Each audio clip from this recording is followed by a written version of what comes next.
If it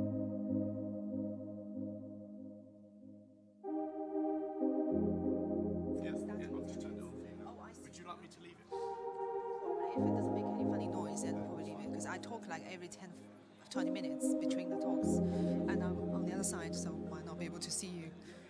Hello? Okay. Right. Attention please, the event will be starting in about 6 minutes. 6分钟以后开始。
Hello, attention please, attention please. The event will be starting in 4 minutes. Please take a seat when it's convenient for you. Please take a seat. Thank you.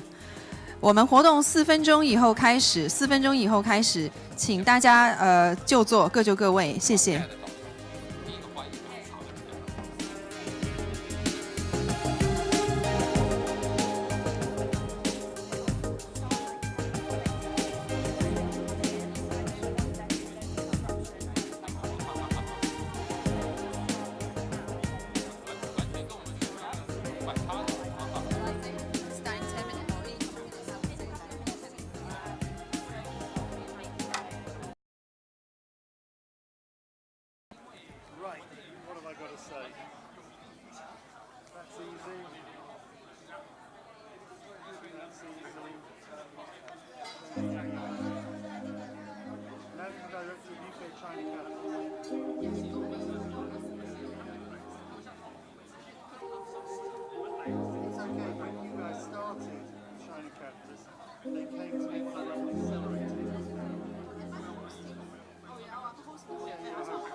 那就放吧。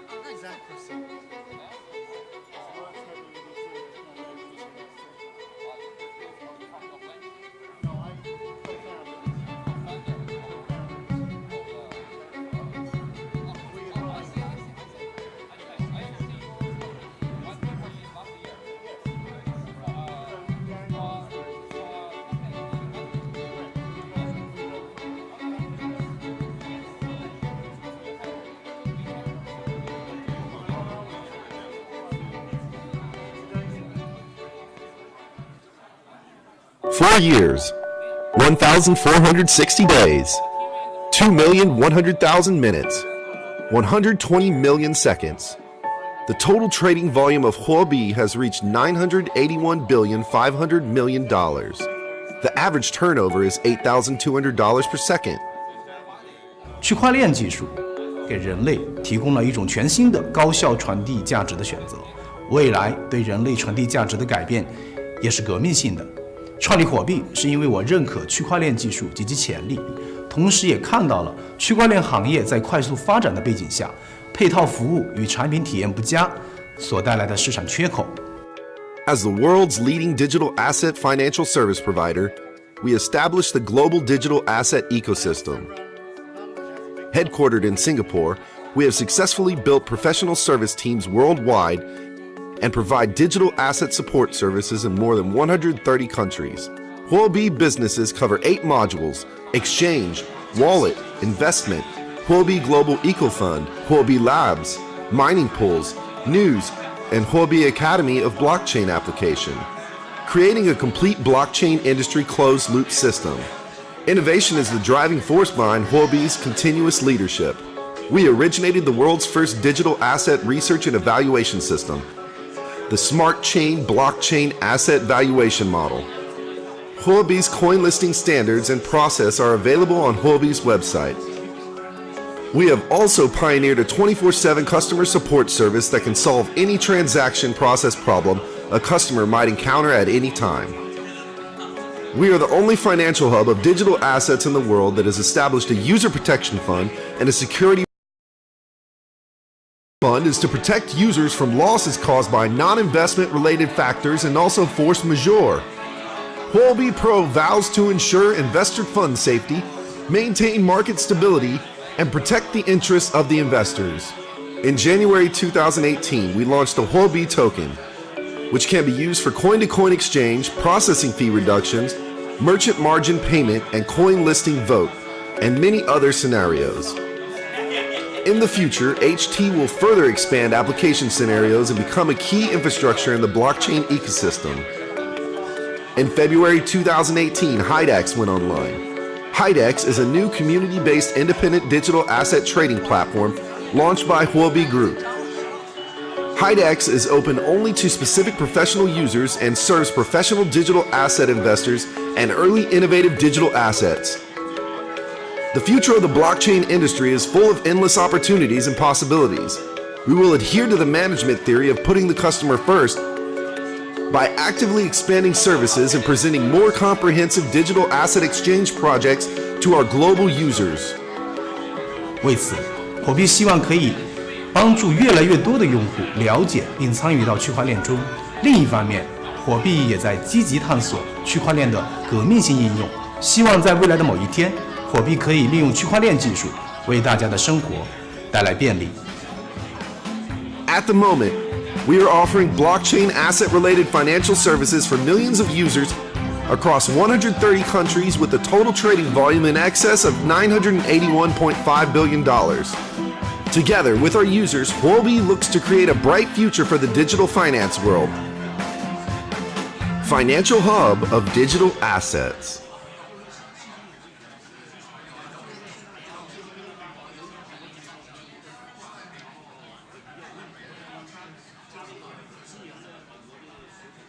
Years, 1,460 days, 2,100,000 minutes, 120 million seconds. The total trading volume of Huobi has reached $981.5 billion. The average turnover is $8,200 per second. 区块链技术给人类提供了一种全新的高效传递价值的选择，未来对人类传递价值的改变也是革命性的。创立火币是因为我认可区块链技术及其潜力，同时也看到了区块链行业在快速发展的背景下，配套服务与产品体验不佳所带来的市场缺口。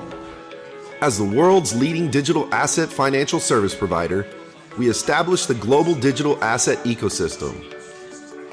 Headquartered in Singapore, we have successfully built professional service teams worldwide and provide digital asset support services in more than 130 countries. Huobi businesses cover 8 modules: exchange, wallet, investment, Huobi Global Eco Fund, Huobi Labs, mining pools, news, and Huobi Academy of Blockchain Application, creating a complete blockchain industry closed-loop system. Innovation is the driving force behind Huobi's continuous leadership. We originated the world's first digital asset research and evaluation system, the Smart Chain Blockchain Asset Valuation Model. Huobi's coin listing standards and process are available on Huobi's website. We have also pioneered a 24/7 customer support service that can solve any transaction process problem a customer might encounter at any time. We are the only financial hub of digital assets in the world that has established a user protection fund and a security reserve fund. The function of the fund is to protect users from losses caused by non-investment related factors and also force majeure. Huobi Pro vows to ensure investor fund safety,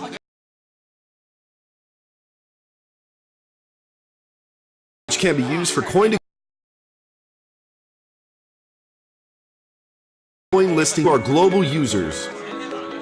为此，火币希望可以帮助越来越多的用户了解并参与到区块链中。另一方面，火币也在积极探索区块链的革命性应用，希望在未来的某一天，火币可以利用区块链技术为大家的生活带来便利。At the moment, we are offering blockchain asset-related financial services for millions of users across 130 countries with a total trading volume in excess of $981.5 billion. Together with our users, Huobi looks to create a bright future for the digital finance world. Financial hub of digital assets.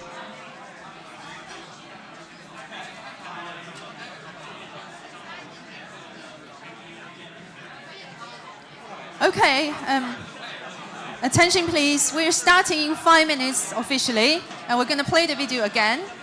So if you haven't watched it yet, please do pay attention. And please take a seat for those who have just arrived. Apparently we have a long queue outside to get tickets and everything going through. So we'll be starting formally now, and the video will be playing again. Thank you. 我们5分钟，我们现在已经正式开始，请大家还没有入座的各就各位，请入座，因为外面还有很多伙伴在排队进场，所以我们会把这一个视频再放一遍，大约5分钟的时间，所以请刚刚没有认真看的伙伴们再仔细的看一遍，谢谢。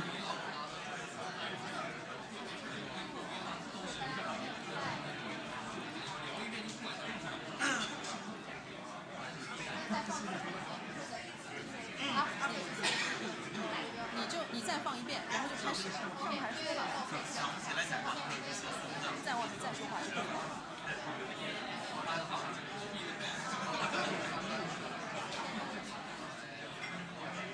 4 years, 1,460 days, 2,100,000 minutes, 120 million seconds. The total trading volume of Huobi has reached $981.5 billion. The average turnover is $8,200 per second. 区块链技术给人类提供了一种全新的高效传递价值的选择，未来对人类传递价值的改变也是革命性的。创立火币是因为我認可區塊鏈技術及其潛力，同時也看到了區塊鏈行業在快速發展的背景下，服務與產 Creating a system. Innovation is the leadership. We originated the world's first digital asset research and evaluation system, the Smart Chain Blockchain Asset Valuation Model. Huobi's coin listing standards and process are available on Huobi's website. We have also pioneered a 24/7 customer support service that can solve any transaction process problem a customer might encounter at any time. We are the only financial hub of digital assets in the world that has established a user protection fund and a security reserve fund along the interests of the investors. In January 2018, we launched the Huobi token, an exchange, merchant market, and many other scenarios. In the future, HT will further expand applications and become a key infrastructure for digital asset investors and early innovative digital assets. The future of the blockchain industry is full of endless opportunities and possibilities. We will adhere to the management theory of putting the customer first by actively expanding services and presenting more comprehensive digital asset exchange projects to our global users. 为此，火币希望可以帮助越来越多的用户。另一方面，希望区块链技术为大家。At the moment, we are offering blockchain asset-related financial services for millions of users across 130 countries. Together with our users, Huobi looks to create a bright future for the digital finance world. Financial hub of digital assets.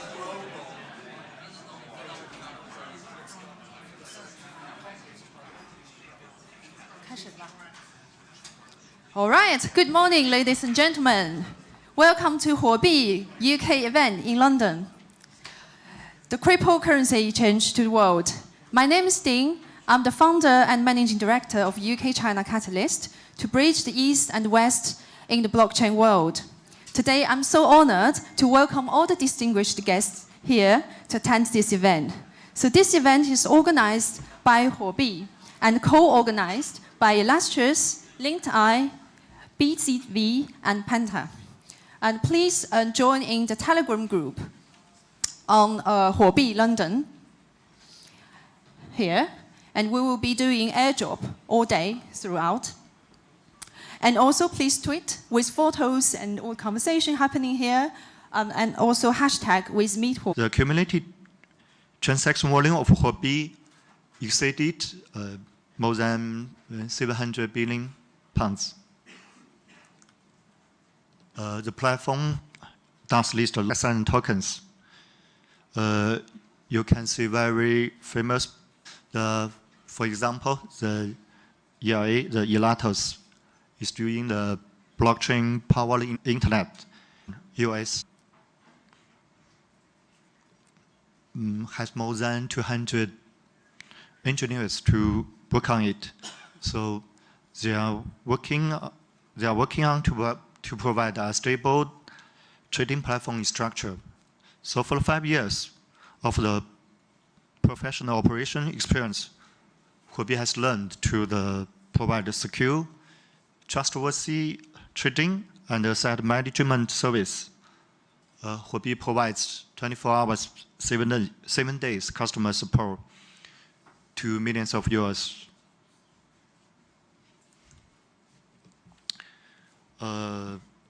As I mentioned before, so the Huobi now have the 10 new subsidiary business. Huobi South Korea they are individually localized in the Japan and the South Korea. So the private for some of the great blockchain projects. The Huobi Labs is what I'm working on. So Huobi Labs is and the incubators. So the purpose is to find the next version of the Google and Facebook in blockchain industry. So yeah, so the purpose is to find the great blockchain projects. Yeah. The wallet is quite important for the Huobi group. So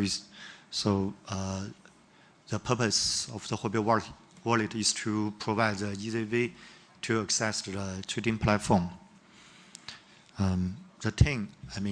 The technology team is working very hard.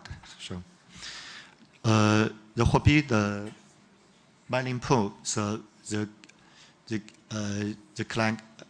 mining pool, it collects the miners to the exchange. So for the miners, when they got the tokens, the Bitcoin, so they easily can trade from the platform. The Huobi High DEX Huobi HiDex is a new brand of the Huobi trading platform. So it is a new way to help the tokens to list in the exchange. So it's one of the coolest subsidiaries we have already. So my colleague will provide more information about the HiDex. So we have a large number of loyal users who highly recommend the Huobi. So these users. So I hope these users include you. So thank you for.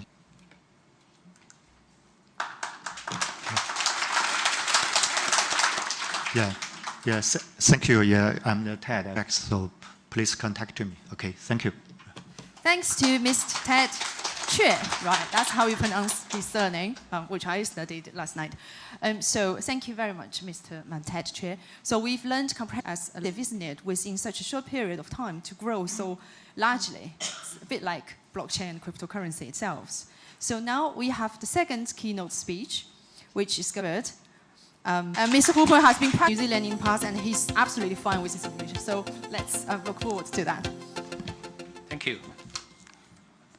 Hi, good morning, ladies and gentlemen. Welcome to Huobi's meetup in London.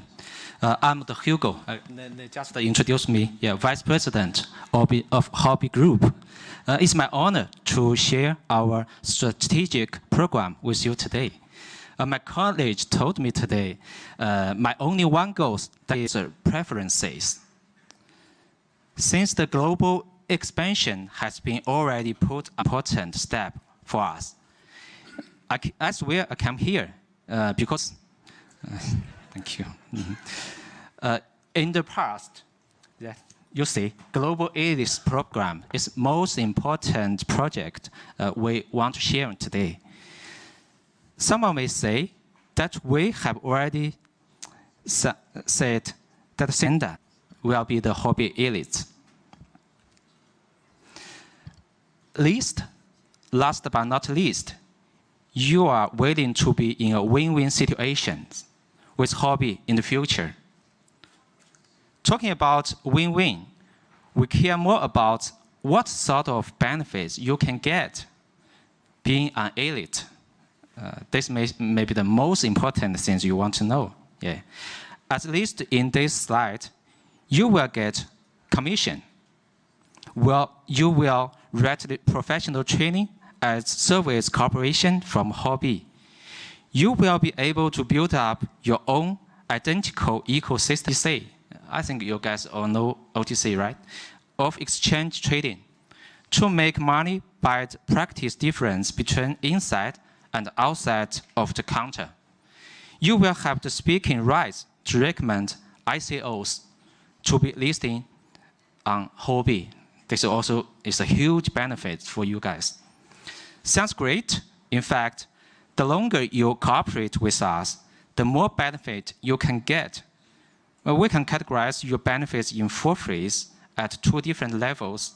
I just mean that, likely for commission, you will receive direct commission through bringing in new users. And you will also have sharing commission through continual growth of trading volume via Huobi branding and marketing promotion.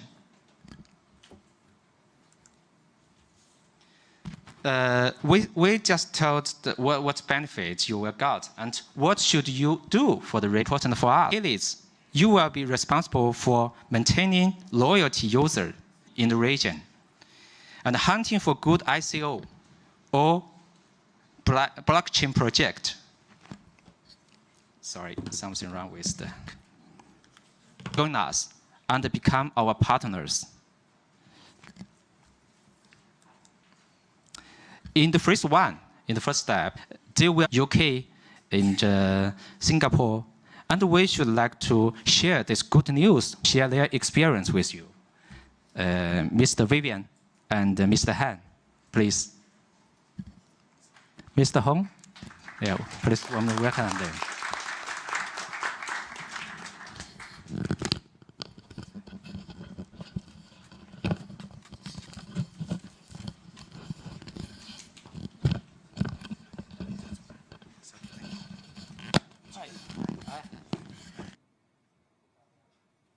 So it's okay, right. This is Mr. Hong, our alias from Singapore. No, from Leslie. Lisa, I'm sorry. We got too many aliases, right? So it's time for you. Yeah. Okay. Good morning. My name is Henry. Actually, I come from Netherlands, Amsterdam. I'm very glad to be the super partner of the Huobi in the Benelux area, including Netherlands, Belgium, and Luxembourg. I really that's very honorable. You know that I no doubt everybody knows how exciting the blockchain, the technology, and to that brings the value for the industry. Yes, but you know that this technology really that facilitated the value creation, millions value creation on the blockchain, this ecosystem. And I'm very glad to join with Huobi to circulating this value by the exchange. Thank you very much. Thank you. Not wrong. Good morning, everyone. So I am the actually UK representative of my company called Roundtable. So Roundtable was founded last year by a bunch of blockchain technology enthusiasts, and we firmly believe in the future of blockchain. So I mean, our founder Elon Huang and our chief investor, probably more well known to everyone as Da Kongyi. And so they personally knew the founder of Huobi, Li Ling, and that's why we become like this bond has made us like work together and to share resources. Yeah. So I mean, we aim to become the we are based in Singapore, and because of the Singapore government subsidized, and they actually have a very good regulation to enable people to do ICOs. So we can provide a good professional legal advice to help you guys do ICO in Singapore. So if you have any good projects, please just contact me, and and we also try as some elite of Huobi, we actually help borrow the global presence of Huobi. Yeah, we aim to become the McKinsey in the crypto world, and we need you guys' help. So yeah, Thank you. Yeah, we launched this program from the March meeting. We are Huobi. We are here. We're waiting for you to apply for ALIS. And your success are very important for us, for Huobi Group. And, if you can and introduce yourself. I'm in charge of the global ALIS program. So if you got any person to recommendation or... To the identification of Lin Kai. And so let's see the market size. We can see this page. We can see there are more than in Asia PD. This is just the volume, and as we can assume, the price of blacklist checking is about this one. Why we use hash signature? Yeah, this is just the index of a blacklist. This is just a simple report, and we use this hash signature link with another one, another detailed blacklist report. And when our members check data with each other, they will search the data from the data from by the index, and they check the detailed reports, and they can identify if the data is true. Use the hash signature. So it means the data. Someone have some confused, or someone have some questions about the data within our system. The sixth one is smart pricing. It means our member can check the data and set the price with them during the trade about blockchain. Our volunteers and all the audience can can talk about everything about it. Talk about exchange like Huobi, and maybe talk about some other project in our event or in our meeting event, maybe like the meetup, like the event or the games. So that's all about the Linkai, the blockchain. Over there at the T section, minutes time. And could you please keep your voice down, because the size of the room, for some odd reason, from the audience, it's really noisy. And please do understand that. Thank you. Thanks for your understanding. Now let's welcome Vivian, who is the UK elite, Huobi, to you and have a few words. So please welcome Vivian. Where is our... yeah, there we go. Thank you.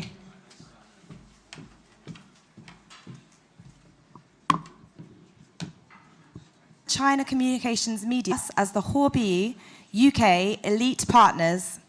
Thank you to Huobi for this opportunity of the joint venture project to develop the cryptocurrency market in the UK. China Communications Media Group is an emerging market mobile internet advertising group with more than 250 million mobile phone users, with 7,000 plus active users. With services covering 200 plus countries globally, we are a leading online marketing company in Southeast Asia and China for more than a decade.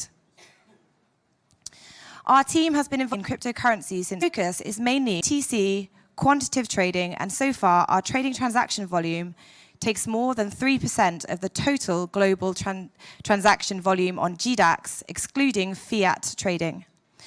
We are also certified merchants on Huobi. Our UK business also includes real estate investments and asset management for high net worth individuals. It is a privilege to work with Huobi as their UK elite to broadcast the advantages of Huobi, connecting local traders. With our business experience, combined with the global influence of cryptocurrency, we believe that from now onwards, Huobi will be in a leading role in the cryptocurrency exchange platform in the UK. We welcome anyone who is interested in becoming a broker to join us, and if willing to work with us for the expansion and development of Huobi in the UK, who has a deep understanding of the market and is passionate about the cryptocurrency. Please could you contact Angela Lin directly, who I'm here to represent today. We can build trading strategies together. We can make a difference. As the UK elite of Huobi, we will be able to offer you a lot of benefits, provide local support. We will host meetup events in London and in due course, and you are welcome to join us. Thank you. 好，我现在用中文去跟大家说一下。大家好，我是 Vivian 哥哥。今天代表Huobi英国的超级合伙伙伴，中国通讯多媒体集团英国的负责人 Angela Lin， 向大家介绍一下这次共同开发英国数字货币的市场。中国通讯多媒体集团是一家新兴市场移动互联网广告上市公司，拥有个手机用户，业务涵盖全球200多个全家地区，服务全球大中型互联网企业。数字团队用 Node.js 开发了一套量化交易系统。目前我们的成交额已经占到 GDAX 全球市场 BB 交易总交易量的 3%。我们也是Huobi的认证商家。我们的商场开发能力和团队现有的交易进度，以及结合Huobi的全球影响力，相信从现在开始，Huobi在英国会引领数字货币市场更全面、深远的发展。我们在英国的企业也涵盖英国房产投资、资产管理、优质的人脉资源和对本地信息的掌握，也增大我们的优势。作为Huobi的英国超级合作伙伴，接下来我们会开发经纪人制度，推推荐奖励。我们也会在伦敦定期组织线下推广、交流酒会。我们会发展衍生的商业项目，筛选优秀的 ICO 投资等等。有兴趣加入我们，愿意和我们一起为货币在英国以及欧洲扩张、共同发展努力，对数字货币了解，并我们可以通过交流交易策略，针对英国。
Wait.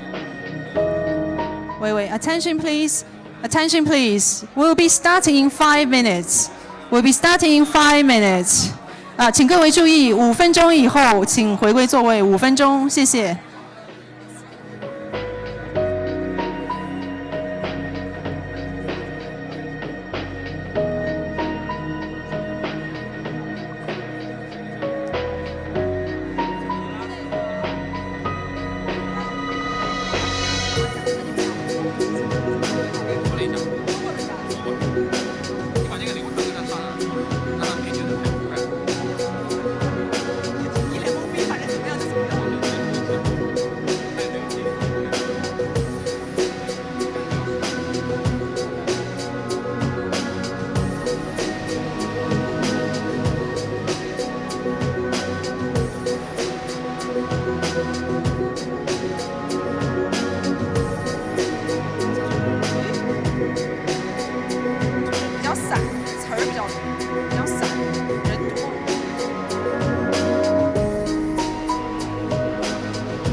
介绍易来云，然后你就可以开始说了。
I'll write you down a message.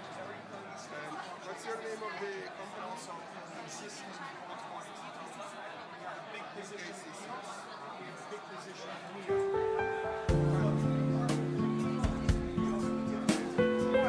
Thank you. Yeah, you go ahead. Sorry. Thank you so much. Hello. Hello. Attention, please. We'll be starting in 1 minute. So please come back to take a seat. We'll be starting in 1 minute. 你得让工作人员。请大家回到座位。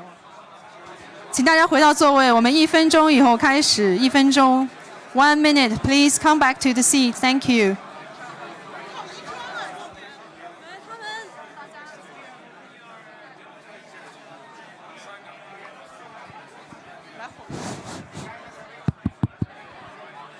哎，各位火币的工作人员，听不见呀，这个声太小了。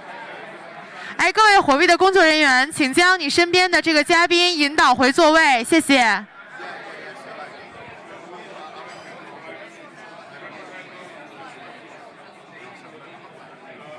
我就开始上去说好了，反正我有一堆废话要说，我一开始说了，他们就回来了。对，等一会儿。各位火币的工作人员，请将你身边的嘉宾引导回座位，谢谢。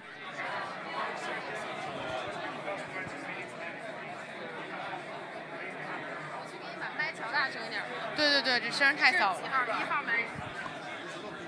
这完全不行。可以再说一下，让他们come back to. This building was developed by British Land. I was development director for British Land for 11 years. This building, I was development director for 11 years on British Land. Do please come back to the seat. Thank you. We'll be starting in 30 seconds.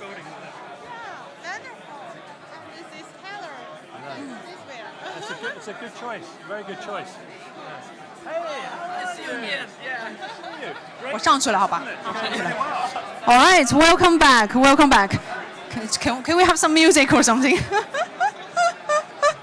All right, this is a very tough job for me to have a small voice and trying to get 200 people back to the seat. Can we have some music, please? Let's have some music. Let's move it. Welcome back. Welcome back. Please come back to the seat. Welcome back.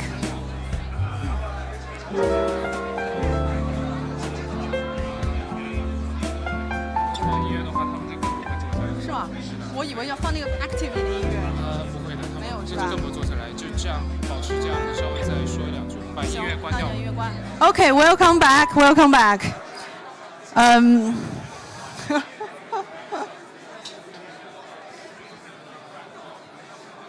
你们都不坐下，你们不坐下，嘉宾都不坐。VIP, please sit down. Okay, I have to start. We need to be sharp, otherwise lunch will be delayed. Welcome back. Recognized how Huobi serve millions of users. Do you have any questions? Okay, for all the new ICOs, for all the new projects, yes. Do you want to be listed on Huobi? Right, that's very important. How can token be listed on Huobi? It seems mysterious, and we've invited Mr. Guo. He's Chief Research Fellow in Huobi Academy of Blockchain Application. Very important job, a very knowledgeable person to tell us the listing rules of Huobi cryptocurrency exchange. All right, I think about 20% of people probably heard me. Okay, I think we finally got attention. So we're going to be inviting Mr. Guo, who is going to introduce us how to be listed on Huobi. Now, how many of you are actually ICO projects? Yay! Right, okay. Must be more than that. You're just being shy, I'm sure. I'm sure you would want to know how to be listed on exchange when there are so many rumors about how expensive they are, especially a good exchange like Huobi, and all the very important criteria. So this is very important, okay? So let's invite Mr. Guo. Yeah. I said it about 3 times, so it's silly to talk again. But once you start, they will listen to you. Wait. Hi, thank you, Dean. Welcome back. Welcome back, and welcome our ladies and gentlemen. Welcome back, and welcome our amazing meetup. My name is Seven, and serve as the Chief Research Fellow of the Huobi Academy of Blockchain Application. The topic of my presentation is token methodology. Also, my presentation will focus on two issues. Which one is what is the main feature of the token, and another one is methodology of the token evaluation. Okay, let's check. Let's go to the first question. Okay.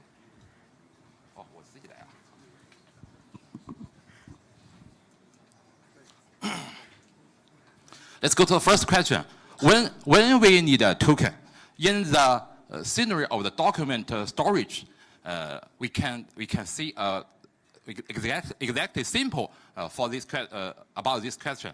As we know, the internet is a great innovation in our society. But another fact is we also paying a huge and unreasonable cost for the architecture of the internet nowadays. A basic information is we search a document in the internet by the location, not by the content. The question is we must invest heavily for the hot website,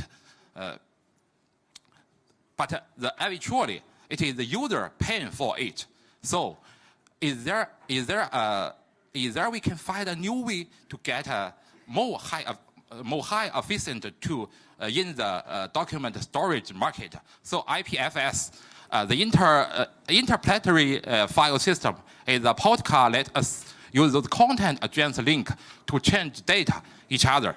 In the IPFS, maybe we can download the document by an easy way, maybe by the computer, computer of your neighbors. And Filecom is a decentralized storage network and protocol token, and serve as an incentive layer on top of the IPF.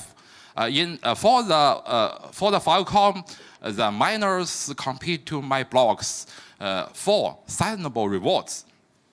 And the mining power is proportional to the storage, which can directly provide the service for the storage.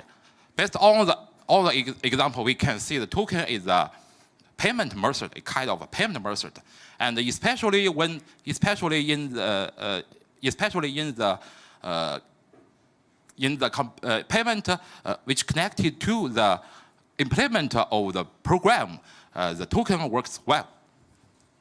Okay, let's go to a further step and to see what is the token and its main feature. Firstly, token exists as a private key. Private key is a concept related to the cryptography. Also, it's similar with a password, but it's different from it. For the password, you must share the secret with a centralized organization, even if you don't like or don't know it. But for the private key, if you forget it, you lose it, and nobody can find it for you. The next point is the token acts as a program currency, which means we can set up a new business model under the combination of a token and a smart contract.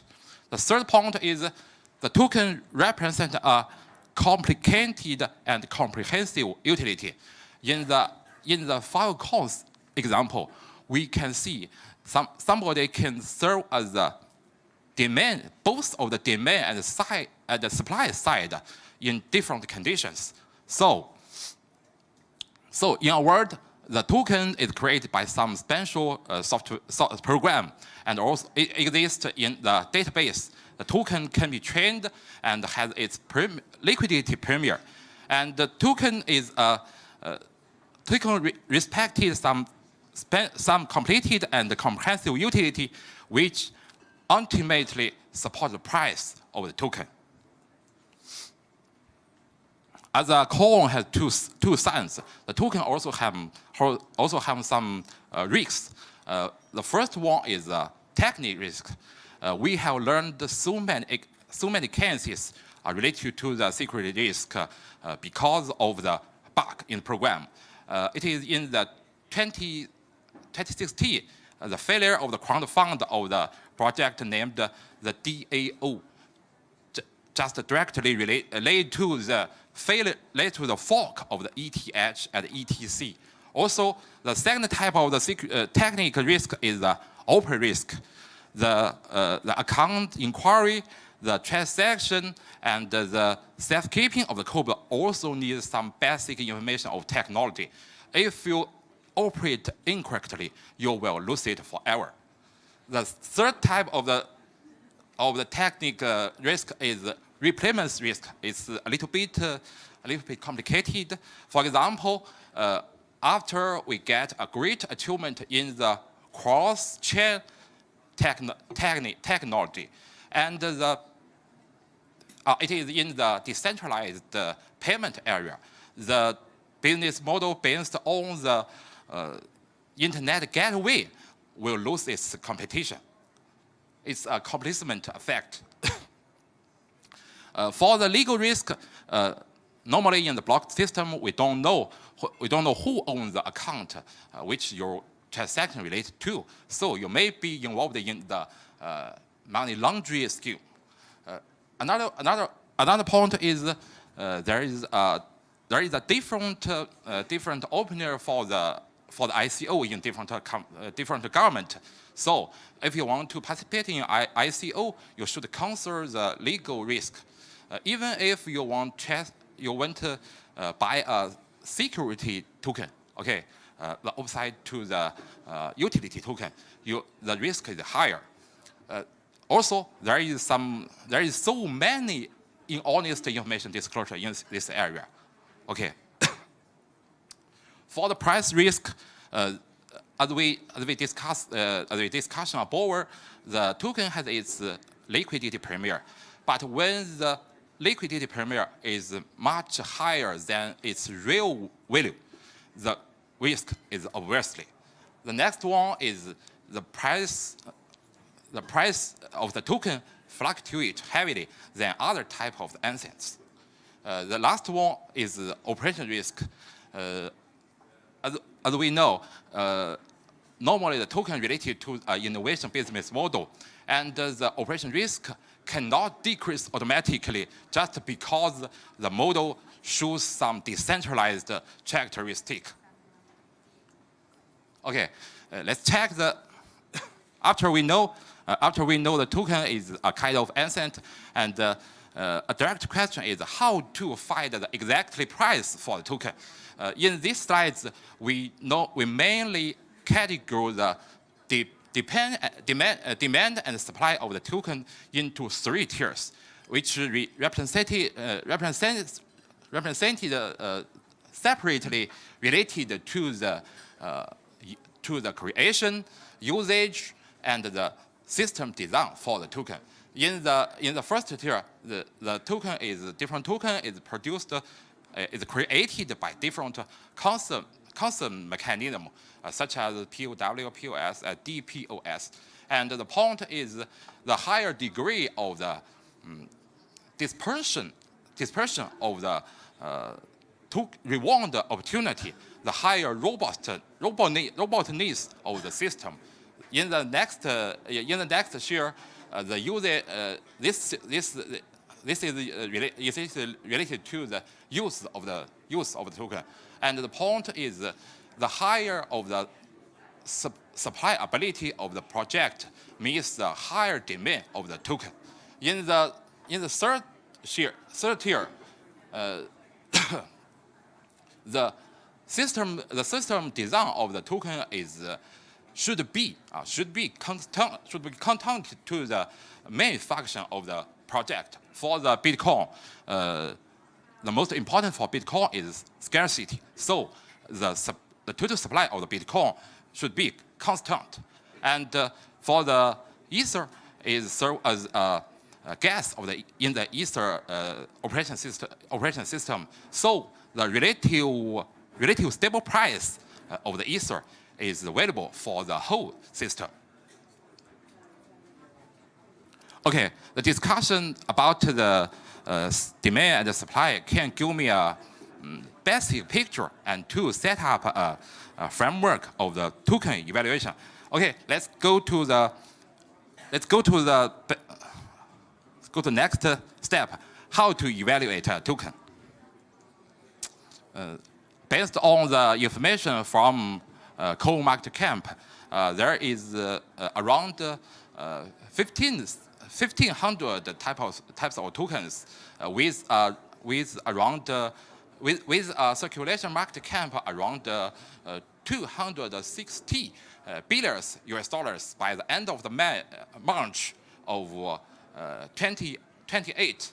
So based on the different type of the utility backed token, the Huobi Academy of Blockchain and blockchain application categorize all tokens into 4 groups, which including the coins, platform, application, and asset-backed token. The coins is kind of alternative asset. The typical type is Bitcoin and Litecoin. And based on the theory of the internet externality, the price, the value of the price and the service increase accounting to the user of the user of it. So the most valuable product in this area is Bitcoin.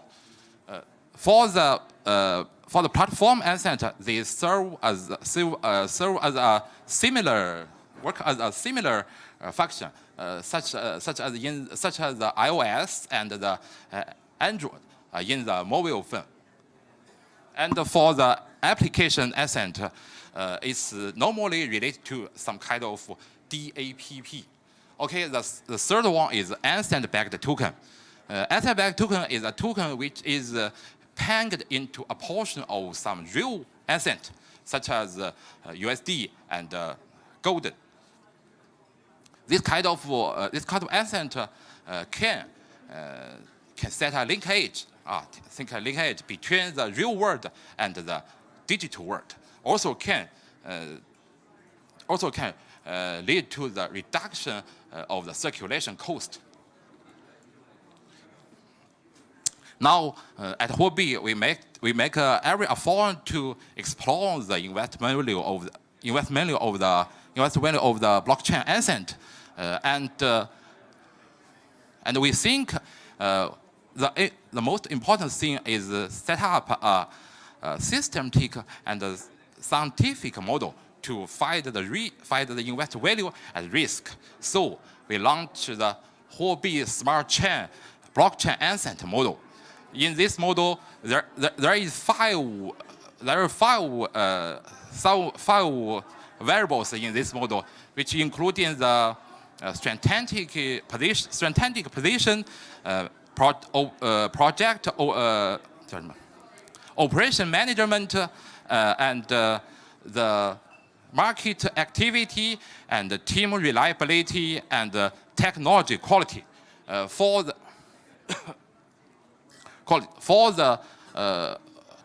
To capture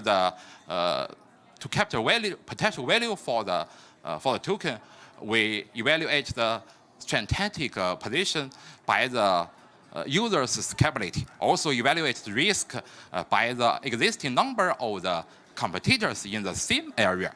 Also, we can know there is around 21 industry in the application asset area. But the average market cap is different. It means the different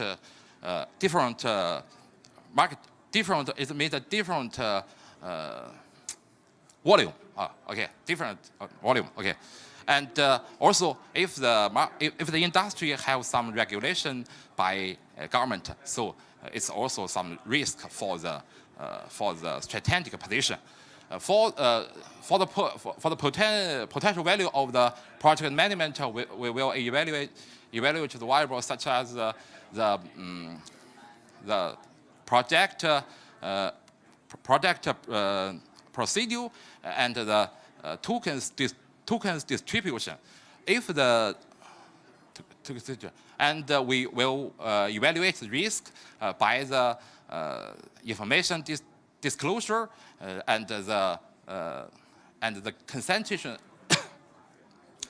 and the share of the open source project code.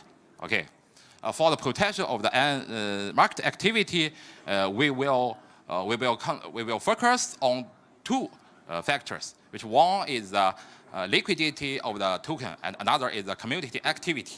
Also, we evaluate risk in this area by the some concentration rate of the token. For the potential value of the team reliability, we will check the related experience of the team project team, and also whether the project have get support from the professional VC. For the risk, we will focus on the stability of the team and also the personal credit of the co-members. Last but not least, we also focus on the technology. Also means the reliability and maturity. It play a great role in the evaluation program.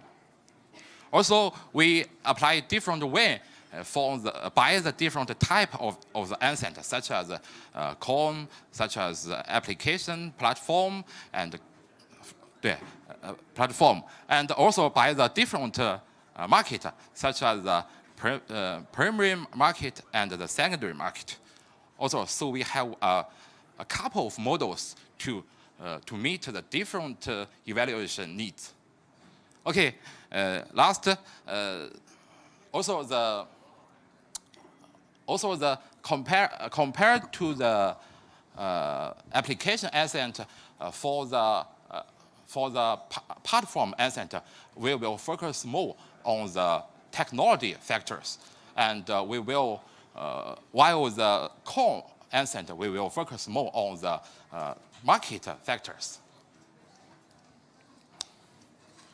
So another important point is the result of the evaluation, just opening of the Huobi Academy of Blockchain application.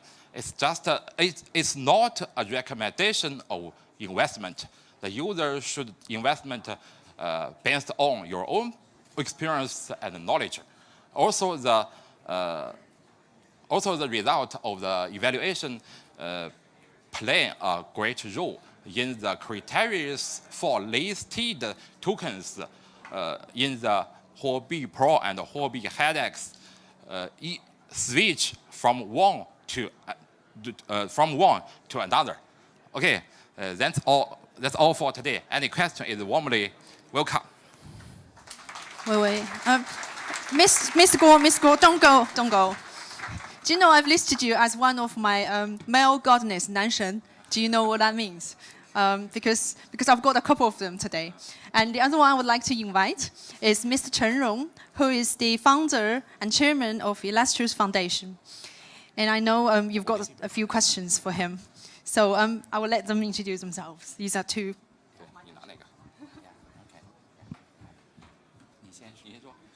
Well, thank you. I'm very happy to be here and to join the Huobi event. Okay, louder.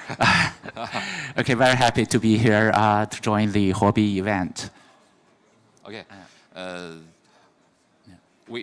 I just have 3 questions about your project. And one is what is the concern for the strategic position for your project? And second one is what is the main feature for your, especially in the technical area about your project? The third one is how about you think your team? Okay. All right. Okay. Well, I hope in 20 minutes I can explain the basic ideas. Let's leave the time to Professor Chen. Okay. Okay. Thank you. Yeah. Well, why we start this project? Actually, I'm from a very different background. I'm from the internet operating system background. I've been doing operating systems for the past 34 years, which make me the most senior software engineer doing operating systems in China. We have been doing this network OS for the past 18 years. When people talk about IoT, Internet of Things, when people talk about value Internet, right? When you talk about Internet of Things, when you talk about OS for the Internet of Things, people usually talk about the sensor OS instead of the network OS.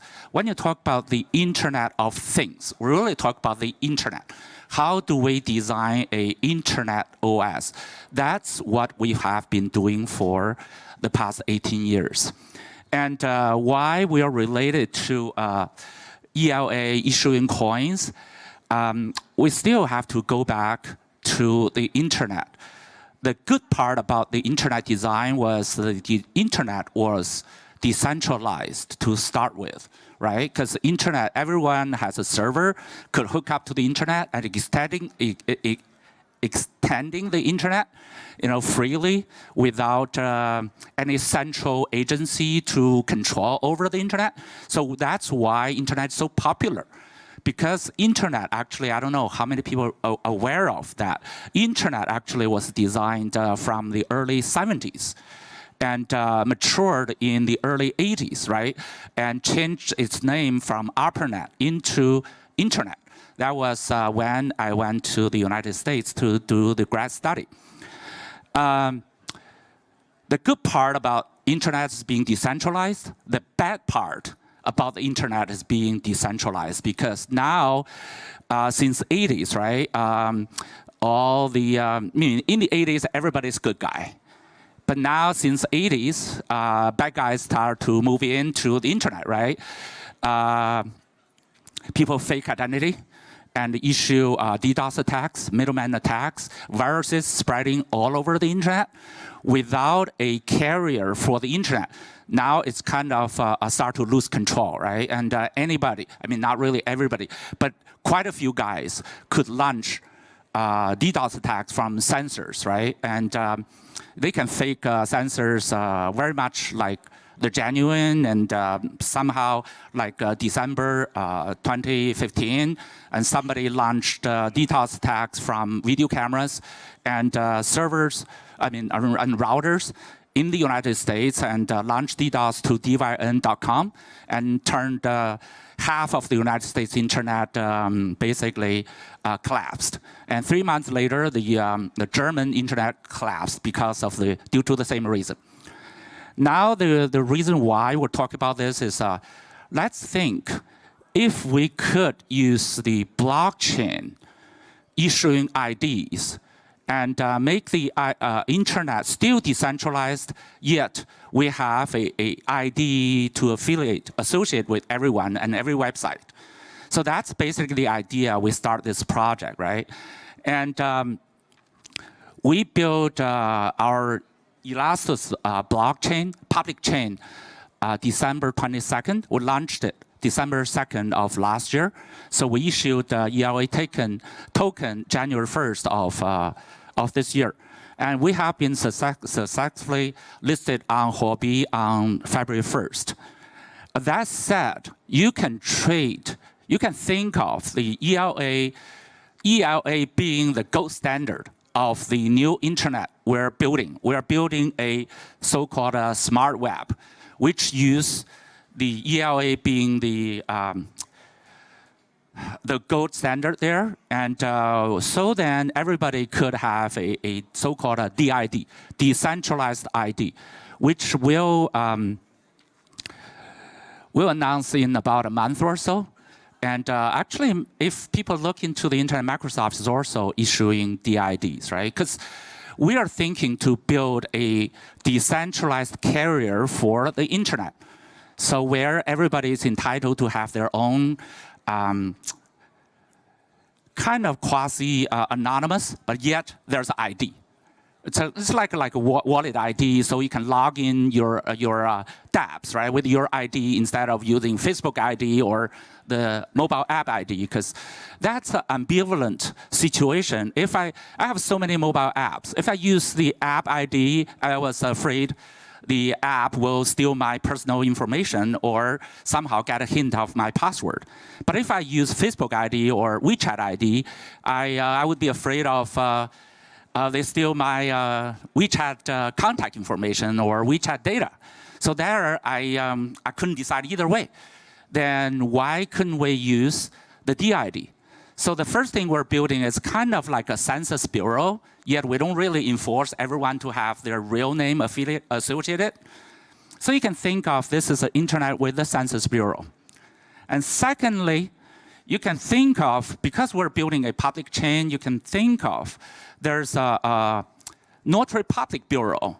So if you want to register something to prove that you're the first author of an article, then you can pay a very very small fee for the transaction fee, right? And to the ELA chain, where so you can get a hash back. You can register the hash of your article to prove that you're the first author of the article. So if someone copy your content, so you can prove, their perjury of your artwork, right? So that's really, think about it. It's more like, is there really a performance issue? Because people are always mentioning there's a performance issue about the blockchain. If we're talking about Census Bureau, how many people are born in a second? I did some calculation. Every second, around 1,000 people or so born on Earth, total. About 150. I think we have 7 billion people on Earth, and everyone lives 100 years. And if it's an equilibrium, it's a state constant, then we can calculate. Every second, there are about 1,000 people dying, and there are 1,000 people reborn, right? And 1,000 people born per second. It's not that fast. Can we use a blockchain to keep up? And the answer is definitely yes, because we have a blockchain, and the reason why people don't trust the Census Bureau, can we have a SQL server and read through the blockchain and data cache? Because if you trust the blockchain, I can cache everything there, right? And then if you do the lookup for ID on the SQL server, definitely should be fast enough. So I don't think, personally, blockchain has a performance issue at all. And secondly, if we think it's a Census Bureau, Notary Public Bureau, right? How often do you want to do the Notary Public? You can certify an article. You can certify a truckload of articles, correct? So every 10 minutes, you do 4,000 transactions, and where you can register pretty much everything you like. Third, we are building the internet with the Commerce Bureau built in. The Commerce Bureau being, how many stocks you want to issue for each steps. If for securities you want to issue for a APP on a mobile phone, you can divide them into certain shares. You can do collateral of, like in China, you register a company with certain amount of assets, right? You do the collateral and doing the commercial bureau there. And also, it depends, right?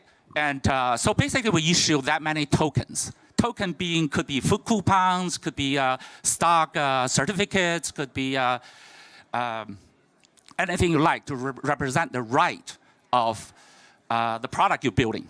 Of course, people talk about the monetary bureau and talk about the transactions like Alipay and PayPal, where I think you can do clearance between banks every night.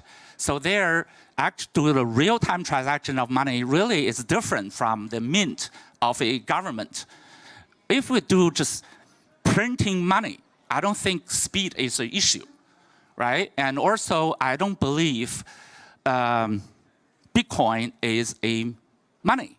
So we treat ELA being the gold standard, or every time people want to issue new tokens, they can register with the Commerce Bureau, right, with the number of tokens. So we're doing sidechains. Actually, the ELA public chain was announced December 22nd of last year, And the sidechain, the digital asset sidechain, is in internal testing right now. We are going to release it in about 2 months, in June-ish. So when we have the DID, we have the sidechain, we have the notary public registrations. And the fourth one, of course, we're going to build smart contracts on sidechains, which will issue around the end of this year. We are doing the public chain, we are doing joint mining with Bitmain. We hope by the end of this year or early next year. Right now the public chain is running, but all the sites, all the nodes are managed by the Elastos team right now. So we're going to make, the source code is opened, but then we're not open mining for everyone yet. We hope to open it up towards the end of this year, when we'll have about 50% of the Bitcoin mining power mining Elastos coin. You have exactly the same mining machine, so you can mine Bitcoin and ELA at the same time without consuming extra power. And then we'll talk about the internet, going back. When people talk about the blockchain, people often talk about get rid of the intermediaries. And my perspective is a little bit different from the blockchain community, because I'm not really from the Bitcoin community, blockchain community. Because where I think the first intermediary is the software, right? If the author produce their own artwork, like short movies or articles or paintings, whatnot, and how many times digital ads has been played? When we talk about the internet of value and being able to transfer value from one person to another person, the value of the internet being the digital assets, besides the numbers of money or coins, any other digital assets, we're talking about books, movies, games, we have to talk about the software which playing the data. Without owning the software, you don't really own your data. And people talk about owning your own data. If you don't own your software, do you really own your data? How many times your book being read? Where they're read? How many times your movie is being played? Where they're played? Do you know? The media players know, right? In a general sense, software is the media player by and large. Without getting rid of the software intermediary, you cannot really control your data, control the digital assets. In order to control your own data, you have to own your code. Owning code is not that hard, actually. Let's say you have a short movie. Can we have a tool to turn the short movie into a little game? Which is very easy, right? Actually, if you have some computer background, right? Because if you look up an Apple Store, there are some novels published as Apple apps instead of as ebooks. If you publish your novel as an app, you know where they're played, how many times they're played. And you can make a template to turn the ebook into a Apple game, right? It's not that hard. The hard part is when you spread the game, you spread the virus. So how do we build a virtual machine to fend off the spreading of virus? That's the key for the Elastos project. And that's also the key, I don't know how many people are aware of. Last week or 2 weeks ago, Microsoft announced that they're not going to have a Windows team no more. They have already divided the Windows team into two parts. One is into the device and division, and the other one is moving into the cloud division. If you look at the name of Elastos, that will remind you, elastic compute. What is elastic compute? Elastic compute is a virtual machine computing, right? Like Amazon clouds, you have so many virtual machines launched in the cloud. Then When you do Elastos, actually you have the virtual machine spreading from your terminal to ambient, to cloud, everywhere, ubiquitous cloud computing. That's what we're doing for the past 18 years. So then we can get rid of the software intermediary. That really has nothing to do with blockchain. The only remote affiliation of blockchain is the we issue IDs for the virtual machines. All the virtual machines will have the IDs. So then we know, then we talk about another intermediary, which is the carrier. Carrier being somebody writing the blog and somebody is reading the blog, peer-to-peer, right? But who is the carrier intermediary? Like Facebook, it's in between. It's a carrier. And AT&T is a carrier. And of course, we've seen Facebook manipulating the order of presentation, right? How do we get rid of the carrier intermediary? We have to generate the network traffic, virtual machine to virtual machine, automatically generating all traffics. So then we don't really have a human controlled carrier. That's the key. That's also only somehow related to the blockchain, but then really it's a internet issue. It's a operating system issue. That's where I want to emphasize the application of blockchain is profound. Yet the blockchain itself really couldn't remove the intermediaries everyone hates. And so that's where I want to open up the questions. I mean, after the presentation, I'll be around, and I'd like to meet people who is going to help us to do the, everything is open source. Right? We're looking for developers. Thank you very much. Thank you, Ms. Cheryl. Do I have the sound? I think I'm on number 3. Thank you. Thanks, Ms. Cheryl. We, as Illustrious team, are holding 2 meetup events in London on Thursday evening and also on Saturday afternoon. I mean, some of you might have already signed up. Who signed up? Yay! I organized it. So now we have a roundtable discussion next.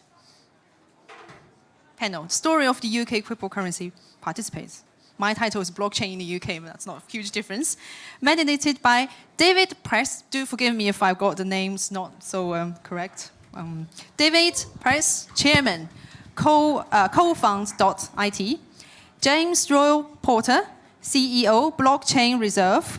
Harsh Jani, CEO, CryptoFly. Paul Lindsell, COO from Gima. And Shani Kehoe, co-founder of SVK Crypto. So welcome our panel discussion roundtable.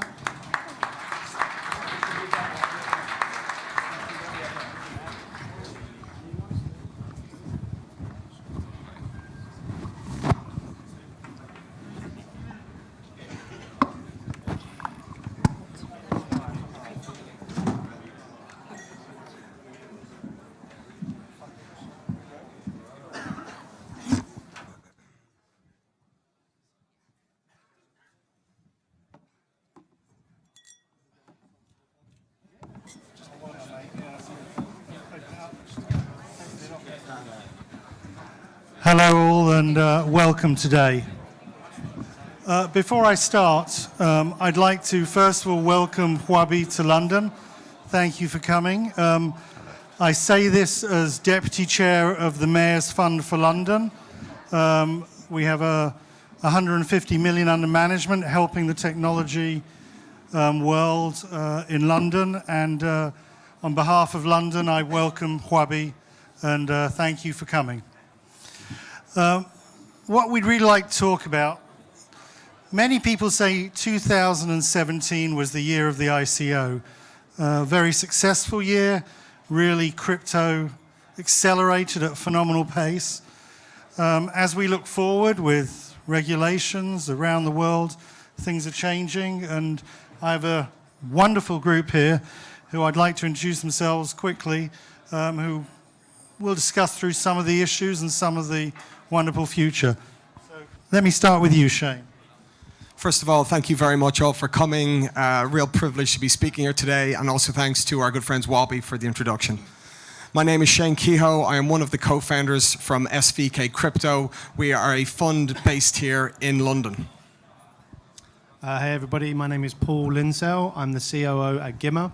Gimmer is an automated crypto trading platform. We're trying to gamify the crypto trading for people, make it fun, make it accessible. Hi everyone, James Roy Poulter, CEO of Blockchain Reserve. We're a boutique investment bank helping exceptional later stage management teams raise capital from crypto. Hello everyone, my name's Harsh. I'm CEO and co-founder of CryptoFire. We're also strategic partners of OneChain, so hence why the t-shirt. So let's get into a bit more depth. Starting to my right, really what got you into this and what are you doing in a bit more detail? Well, at SVK Crypto, we come at the markets from an equity background. We've been involved, but myself and my co-founder, since the late 90s, investing in IPOs. So as we were deploying capital into equity markets, one day we realized that Bitcoin, like a phoenix rising from the ashes, after the Mt. Gox debacle had traded through $1,000, it became immensely interesting from an investor and a trader standpoint. Rather than try to understand and read a book about how to swim, we jumped in the deep end and we bought Bitcoin as it was trading through $1,000 mark. It's amazing once you have a trade on how much you pay attention. And from that point on, it really was the opening of Pandora's box. We then, of course, read a very interesting paper coming out of the Harvard Business Review, which talked about the ICO market, and yet again, that had very similarities to the IPO market. And since that point in time, SVK Crypto has been fully focused 24/7, 365 on early stage blockchain technology and also the most liquid cryptocurrencies. But it's not just all about the investment fund, which is the boring part of the business. We really want to give back to the community, and we do that in lots of different ways. We have a daily blog. We, of course, have a podcast. We are, of course, on YouTube, and we put on free events. For us, it's all about the journey that we're all on together, and we really want to be the go-to guys in London. So my experience in I guess, Bitcoin really was I jumped in about start of 2013, stuck in a nominal amount. Within a couple of weeks, I'd lost about 10%. I panicked and sold it. A few years later, I came back working in financial services as product designers, really, and was building things like investment platforms, automated investment platforms. And some of my team members come to me with a novel idea that they wanted to take their experience into the crypto trading market, and they wanted to make crypto trading easy and accessible for everyday people. To kind of turn the powers and actually, why should the banks have the fun? Why can't everybody have access to that technology that the banks have? So I then got on board with the team about a year ago, or just under a year ago, and since then we've just been building the product to make it accessible to everyday people. I think my journey to being here was actually quite accidental. It was never the intention to set up the sort of the investment bank that we have. But the reality is, raising capital in this space is such a novel way of doing things in comparison to normal early stage technology financing. And so I guess what's interesting is that we're building, not for now, but for the future of this space, which is a very different environment to what you see right now. And actually, it's a lot more similar to the old world of how companies would go public. And we should not forget that. But actually, what we're doing here in this space is taking companies public. And what we do at Blockchain Reserve is help companies do that in a professional, ethical, best-in-class way. And I guess from that brand positioning, it means that we're even now working with currently LSE-listed companies to issue their own tokens. And I think that if you need any proof of how this is just the beginning, there it is. If 2017, or I would say 2017 was the year of denial for the traditional space, and 2018 is going to be the year of them just realizing what's really happening. So similar to James, my journey was quite accidental as well. I've had my couple of own startups in the past, and I work especially in strategy with startups going to market and doing marketing. And one of my friends just came to me and she was just like, "Harsh, we need to be doing an ICO." This was last summer, and we just started working with them, and here we are. So a few months later, we decided to launch our own company, and we help companies raise funds through ICOs. And well, planning and reach out to funds. And we build relationships with funds from around the world and see what we can do. Well, that sums up. We've got quite a wide-ranging group here that are all involved within the ICO world. I think the $1,000 marker stated was really very critical in getting a lot of people involved. That also, I think, was the time when I said the banks will want us to go away, as does the city. But I think they've now realized we're here to stay, and we're about to take over the world. I got a big whoop from whatever that audience was then, and it wasn't that many months ago, which is a bit of a surprise.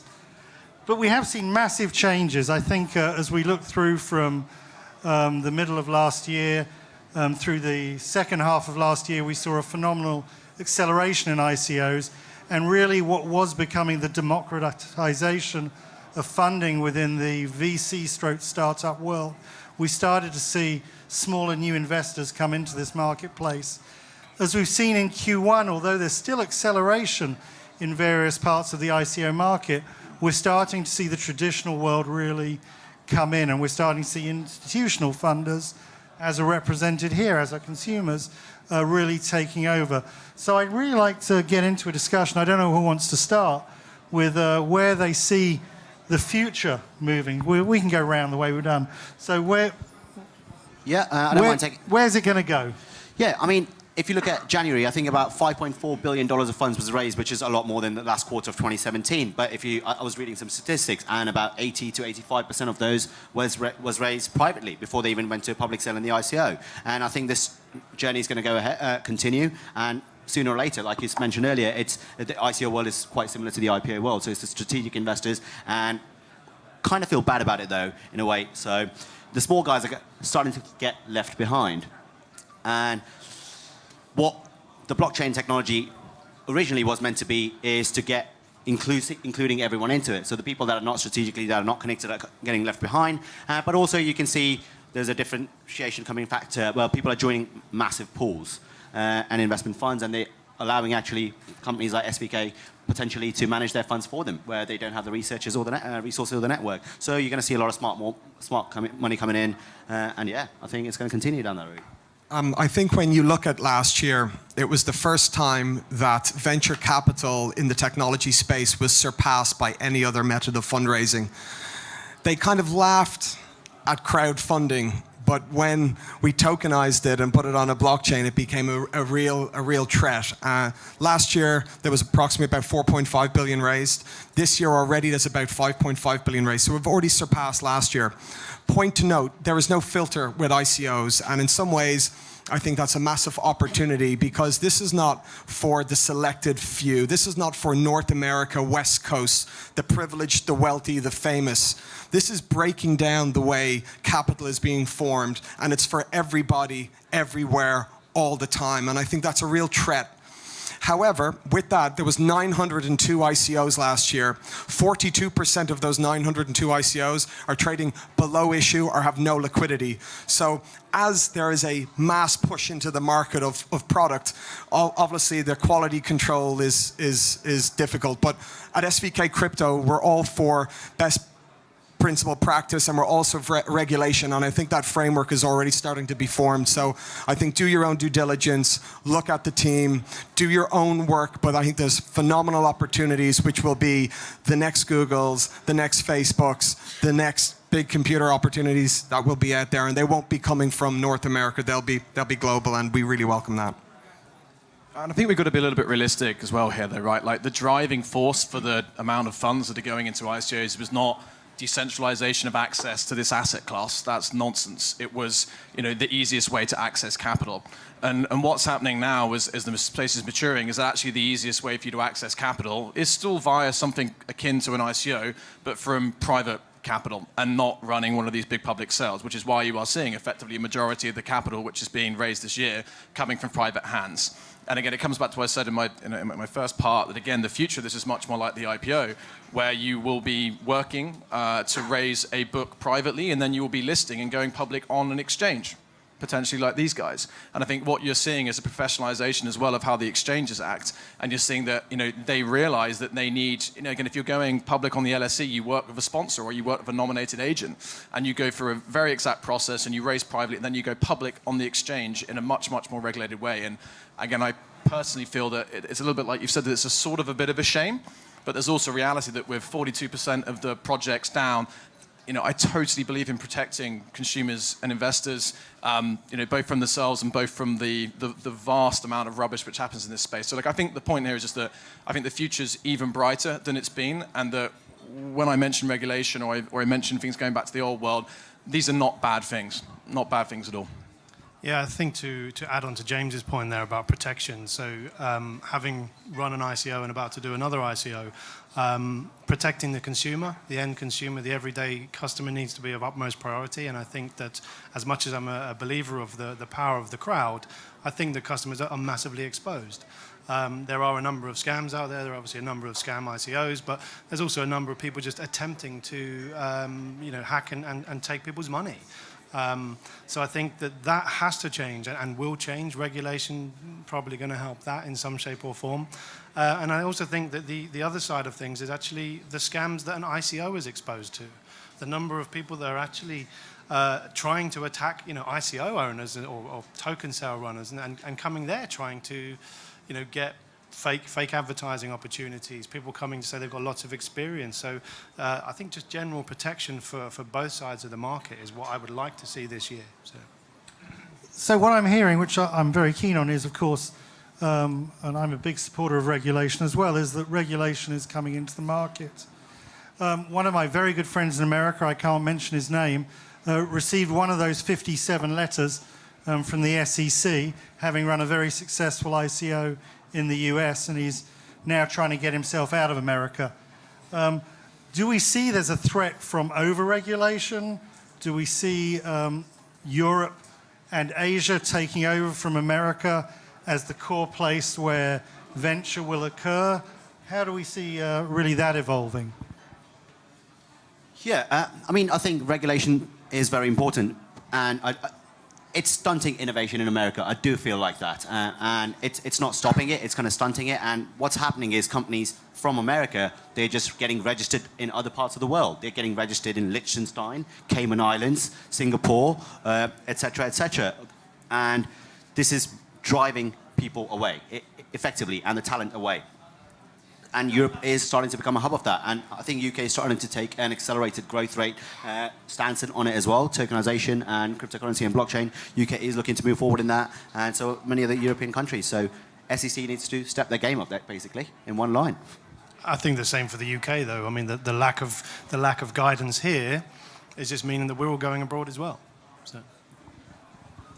I'd also like to add to that two particular regions which have done very well welcoming in blockchain and cryptocurrency is obviously Zug Valley and, of course, our good friends in Gibraltar. They've been small and they've been nimble and they've been able to have top-level conversations with the regulator and with governments, and they have been very quick to welcome in, and I think that's amazing for them to do that. When you're talking about the US being over-regulated, that's absolutely agree with Harsh, but when it actually comes to crypto and blockchain technologies, they haven't really given any guidelines apart from sending out very nice letters that say subpoena on them, which is not a nice thing to get. So I think they really, a year ago, they weren't interested in it. They thought it was nerd money, that it would all go away. And when it was $20 billion, they probably thought that was going to be correct. But when it hit $800 billion on the Chicago Mercantile Exchange, we're looking at an options market, and every hedge fund guy I speak to in New York wants to put a trade on. I think they got caught massively offside. So one other thing, as we sit there, one of the big things about this is the distributed economy. As we look at a number of the ICOs that have happened and are happening, we're seeing a number of protocols that are very distributed. Ethereum is a great example of that, but a number that are far more centralized, where the tokens are really controlled within one area. Do we feel that is a threat to the space or actually additive? I think it depends on what perspective you're coming from, right? So like, if we're here as a community of investors, then what matters to us is what is the best project which offers the best return profile for us. And whether it's decentralized or centralized is basically a complete irrelevance, in my opinion. If part of your investment philosophy is to back things which are decentralized, then that can factor in, and you can decide to take, lower return or higher risk projects in comparison to other centralized assets. But I think that what we're seeing here effectively is a movement of all assets towards being issued, transferred, on blockchains or a distributed ledger technology of some description. And what that means is that the vast majority of assets are not decentralized, and there may also be a gradual swing towards more and more of these assets being decentralized. But it's like, maybe the ownership can be decentralized, but like, how decentralized can you make a castle? And so I think it depends on the angle you're coming from. I think as a group of investors, I think you should care about, protecting your investments and making the best return that you can. We'd like to open it up, because this hasn't happened yet, to the people out here to ask questions, because we have a very good group. Are there any people out there that would like to ask a question?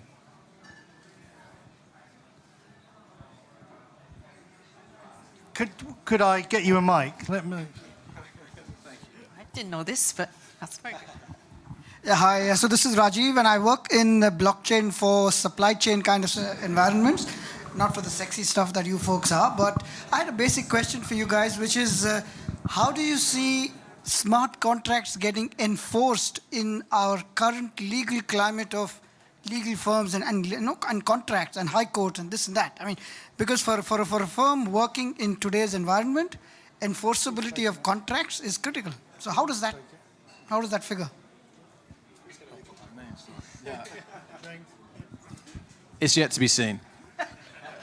I mean, this is the honest answer, right? Like, I think that there are rules and rights which are explicitly stated, but again, it's like maybe it's an interesting segue, but it's like projects here think they follow the rule of the law in terms of like, is it a regulated or unregulated instrument that they're issuing?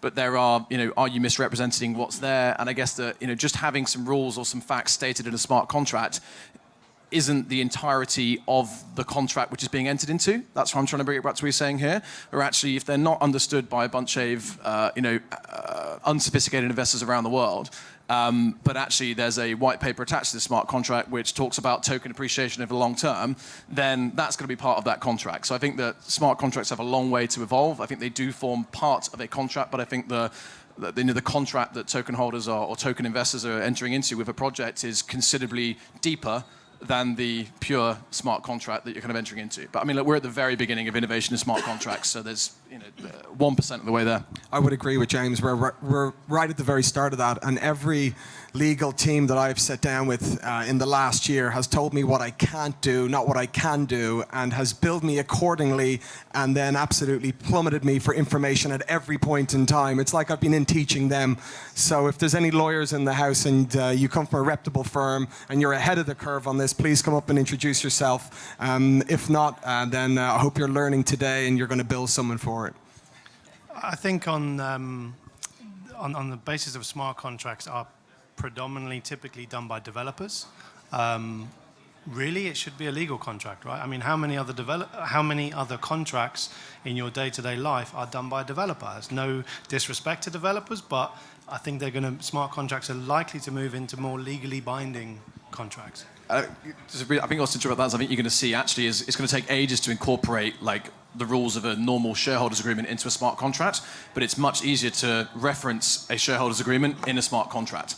And so I think you're going to see the innovation happen the other way, actually, where there are shortcuts that smart contracts can take to reference kind of like more standardized legal agreements.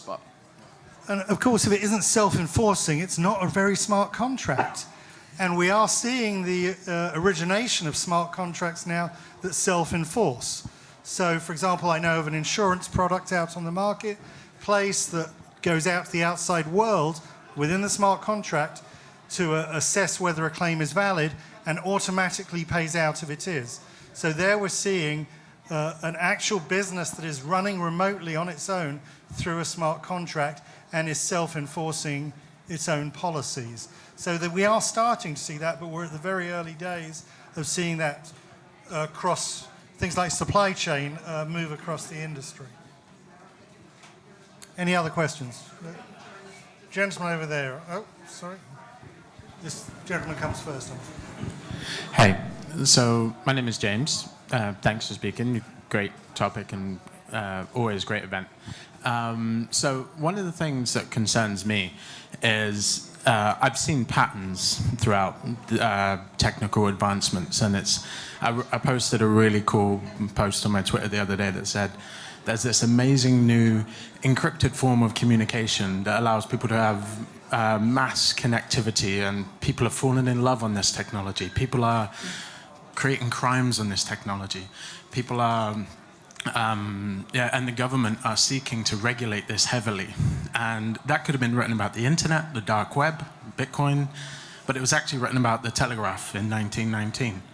And, these sorts of things, they repeat themselves. You can see the patterns. And pretty much the thing I love, and I think what a lot of people love about this space, is the low barrier to entry. People who aren't necessarily experienced in that world can have an amazing idea and bring that into life because that's the low barrier to entry.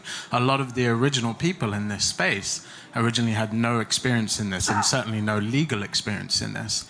Do you guys think that I'm not saying that the regulation isn't needed, because there's a lot of dodgy stuff out there, but do you guys not think that by a lot of this regulation coming, especially by legal professionals, and as far as I can see, I haven't seen anybody professionally in this space having a voice in that arena. Do you think there should be more professionals from our side actually having a say in the regulation of this space? Let me do something quickly there. So there was a call by the House of Commons Select Committee, a call for people to actually present their case as to what we should do regarding regulation. Cool. I made a submission, and I'm going to be a speaker there. Awesome. I don't know how many other people here will be as well, but I will be pushing for light touch regulation, but regulation that will be helping this community grow.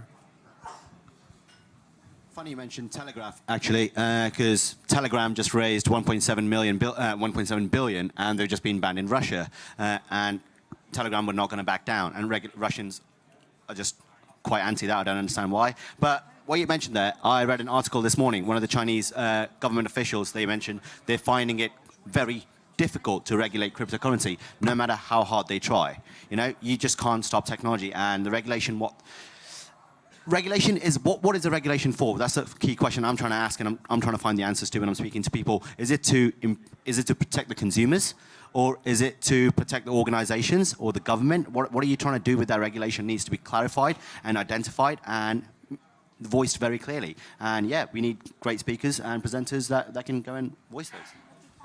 James,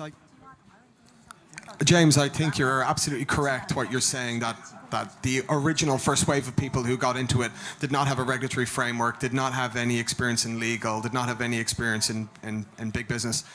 That was when the market cap was anywhere from 1 to 5 billion.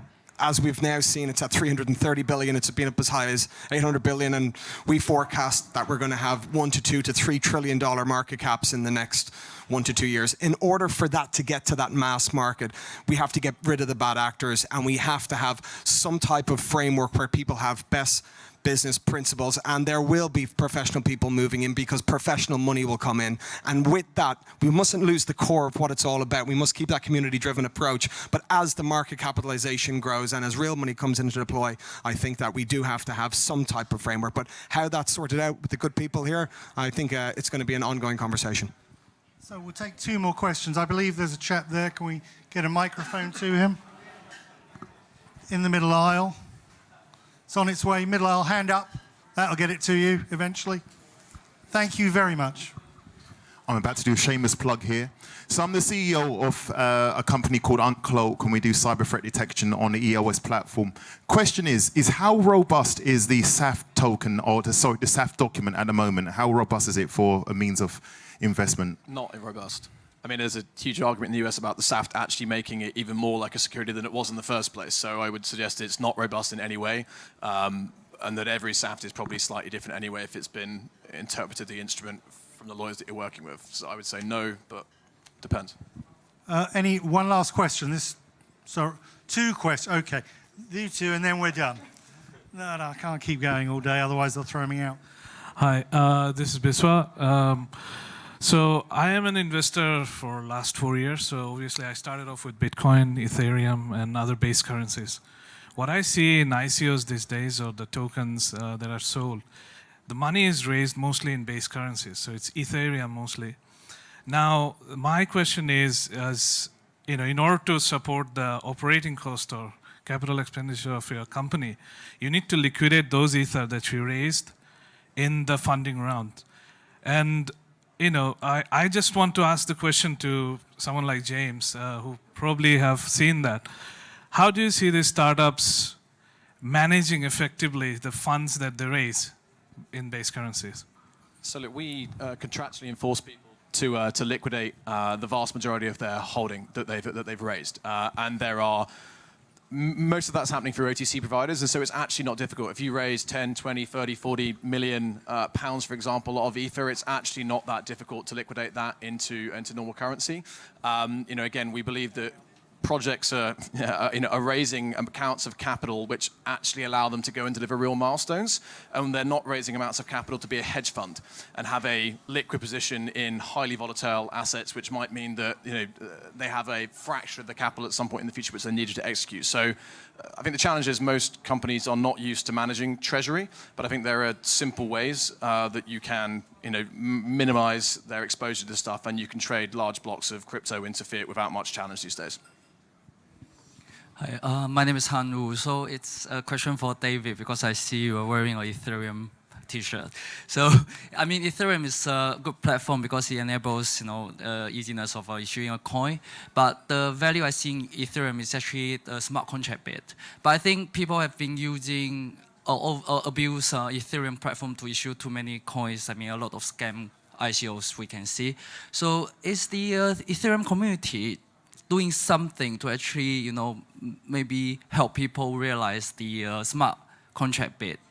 Or because otherwise, there are alternative platforms that provide smart contracts around. My worry is, I mean, I personally believe in Ethereum, but its value has been going downwards. So I'm just asking if Ethereum community is doing anything to stop that. So every time I wear this T-shirt, for some reason, it gets political, and it really isn't meant to be. It really is, as you see, it's a hard fork T-shirt, really, rather than Ethereum. Is the Ethereum community doing something about it? Actually, there are large statements from the Ethereum community about how the community really needs to grow up, and it really needs to take a lot more responsibility. I would say we're starting again, as with most things, to see the beginnings of that happening, but there are certainly, with Stellar, with Neo, there are a lot of other players starting to emerge, and I think what we're seeing is a threat, finally, actually to that Ethereum community, which will start to take itself seriously. So actually, the origins and beginnings of other platforms to do ICOs on, I think we'll start to see the existing ones become more defensive, use more of the funds that Ethereum are distributing to start doing true audits and automated audits, and we'll start to see some things emerge there. Any last comments from anyone else? If not, our time is up, I know. Thank you all very much. And thank you to all my panel. And it's been wonderful. And thank you to Huobi. Welcome to London. Okay, thanks. Number one, thank you. Thanks very much for our roundtable discussion. And I'm sure you will have plenty of time to do it over lunch. So just before you go for lunch, I need 1 more minute to do my duty. Hello. You were all given an envelope when you entered. And please open it up. Search Huobi London to join Telegram. And make sure you click the link in Telegram. Go on Candy Job. And fill in especially Huobi UID, okay?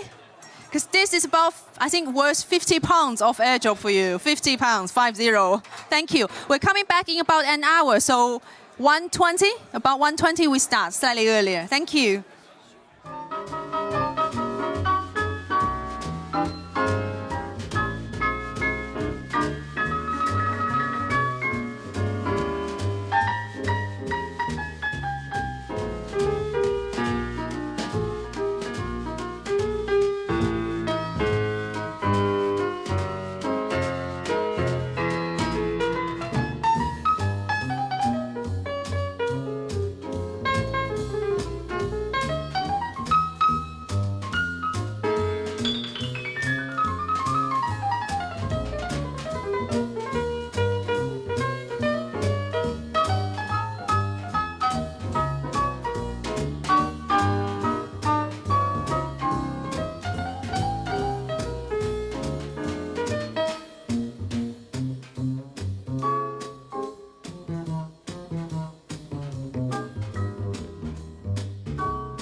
have a sit down。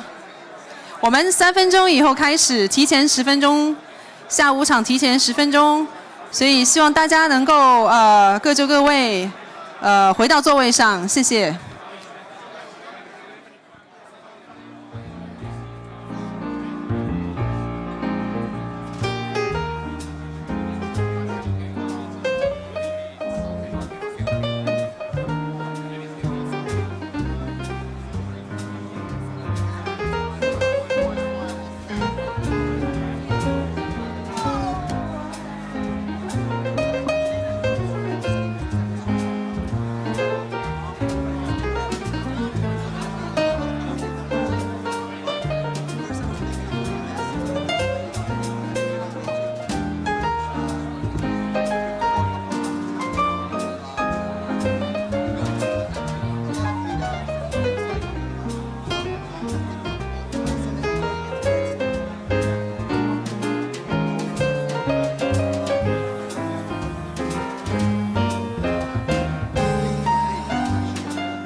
你这个得让工作人员一起拉，因为对，因为我是还有就是刚刚那个。所以一会儿开始，要不然就让他们全部都坐下，只要他们在那边坐着就要开始讲话了。哎，那个，然后1点半先说的那个是晨光是吧？晨光老师。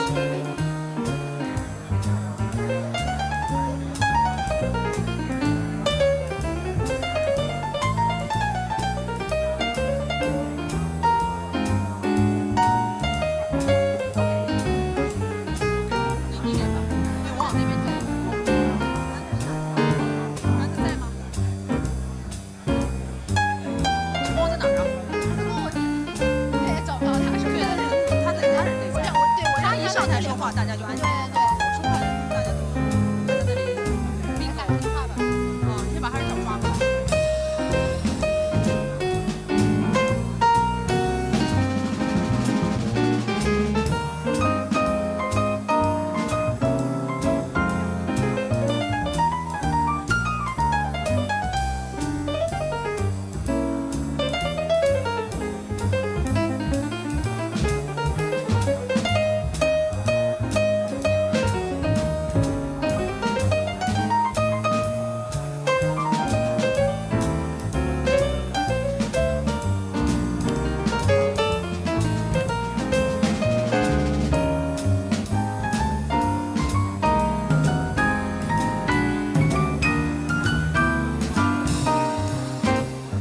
我们再找一下陈光老师。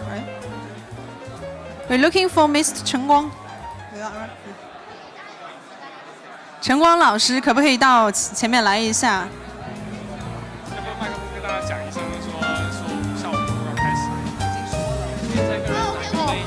好 ，OK， 那我可以开始上台，因为我说话他们不理我，然后你一说话他们就过来了。OK， 你准备好就可以了。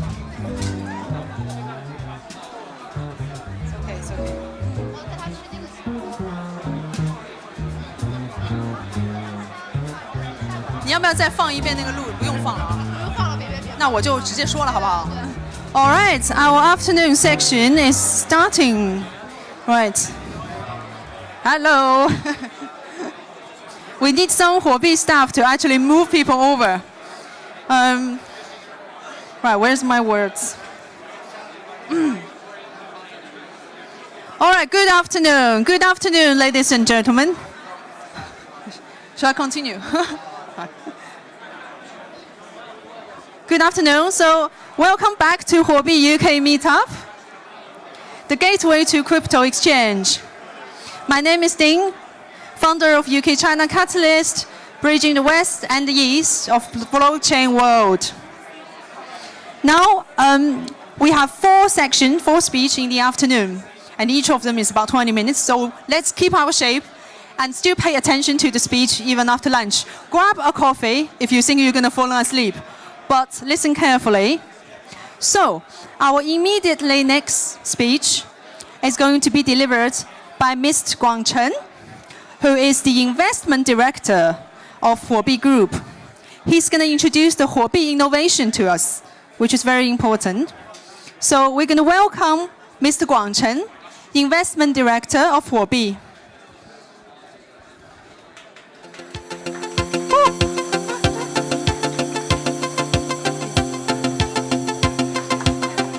Hello, hello. Hello. All right, guys. Maybe we can sit down, please. Hello, everyone. We're starting. Could you please sit down?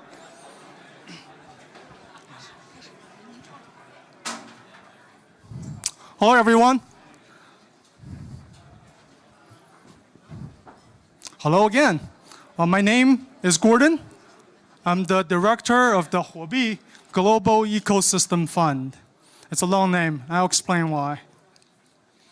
We invest in blockchain companies around the globe.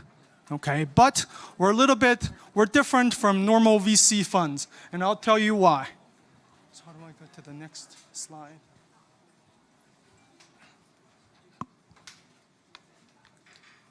Okay. This is my first time in London. I'm very excited. I'm also very honored to be here. So this morning, as on my way here, I was coming out of the underground, and right in front of me was the Bank of England. And I thought, how fascinating. You know, in the Bank Charter Act of 1844 gave exclusive note issuing rights to Bank of England, effectively making it a central bank. And now, right next to it, and I'm here talking about Bitcoin and blockchain. And Bitcoin, as you all know, is the first decentralized cryptocurrency. How ironic. So, when I first learned that I was going to come here to give a short speech, I wanted to come up with a good mission statement. A mission statement that not only tells who we are, what we believe in, also it conveys the essence of the blockchain idealism. So I came up with this, all for one and one for all. And I hope you guys don't mind, I quoted a French book. So we think that blockchain is deeply idealistic. Okay, it's all about aligning everyone's incentives. It's about establishing trust in a trustless world.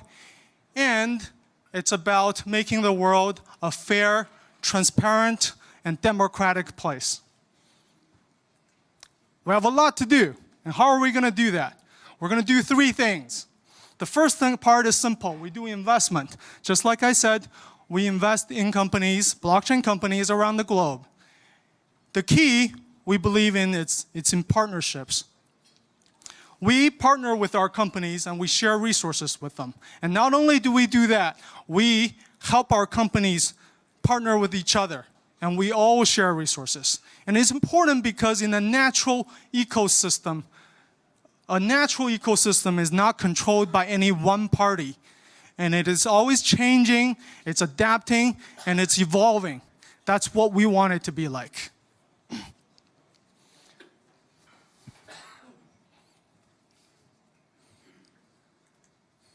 So let me give you two examples of our investments and partners and see how we're trying to change the world.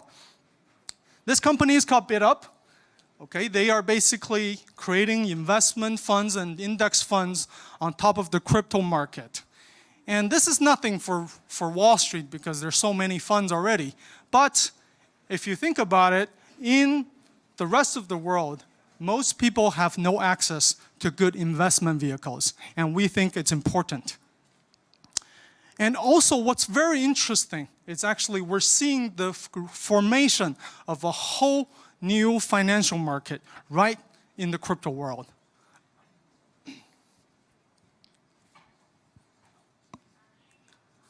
And this company is called 蜗牛睡眠. Okay, direct translation means snail sleep. And they're one of the top fitness apps in China that have millions of users. And we're working with them to create a crypto reward program to reward people to sleep and wake up early. Okay, it's important. It's because, we're using cryptocurrencies to align people's incentives to change their habits. today, there are tens of thousands of users who are participating in this, and I think it's very cool. So now, it's a short speech. I did say it's a short speech. So if you want to reach out to us, if you're looking for funding, or if you have friends who are looking for funding, please reach out to us at this email address. And I'm going to be staying around for the rest of the afternoon, so feel free to find me. And lastly, sorry, I had a thank you slide. It took it out. And lastly, thank you. That's it.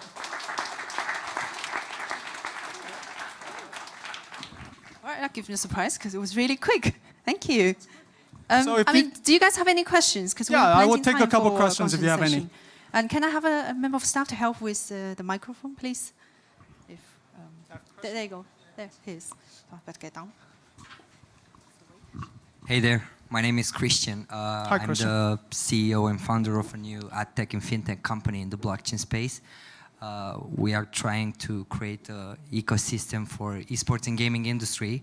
As you probably know, in Asia, esports is a quite big culture. Yep. And our question is like, what would be the ticket size you guys are looking when you invest in blockchain companies? Do you do early stage investments? Do you do because most of the VCs that we have in our network, they're asking for a lot of equity for a very small, investment stage, and this is, I think, a problem for the very, very early stage companies like us, to give that away amount of equity for a very small amount of money, because, yeah, we need it in the beginning.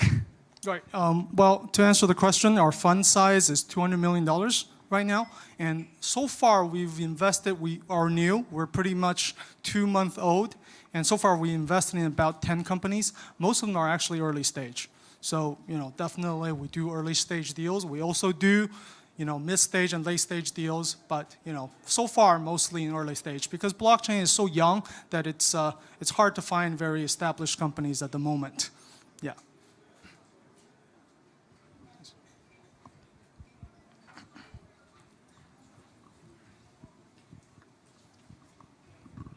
Thank you. Hi, Hey. my name is Peter Moritz. Just to expand on that, what is your criteria to where you want to invest in? What are you looking for into the blockchain companies? That's a good question. It's a tough one because blockchain is new. Everything is uncertain. We want to see a great team for sure. We want to see a big market, and for the most part, we want to see that what you actually are doing makes sense. And I guess making sense is very relative. It's hard to say. But I mean, like I said, it's too early to. We invest in a lot of early stage deals. It's very hard to see. So it really depends. And I was in YC 2011. So I guess I'll quote them. We'll just invest in the people. Yeah.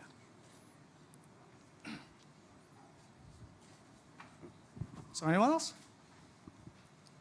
Any more questions? It looks like, there's one more. Oh.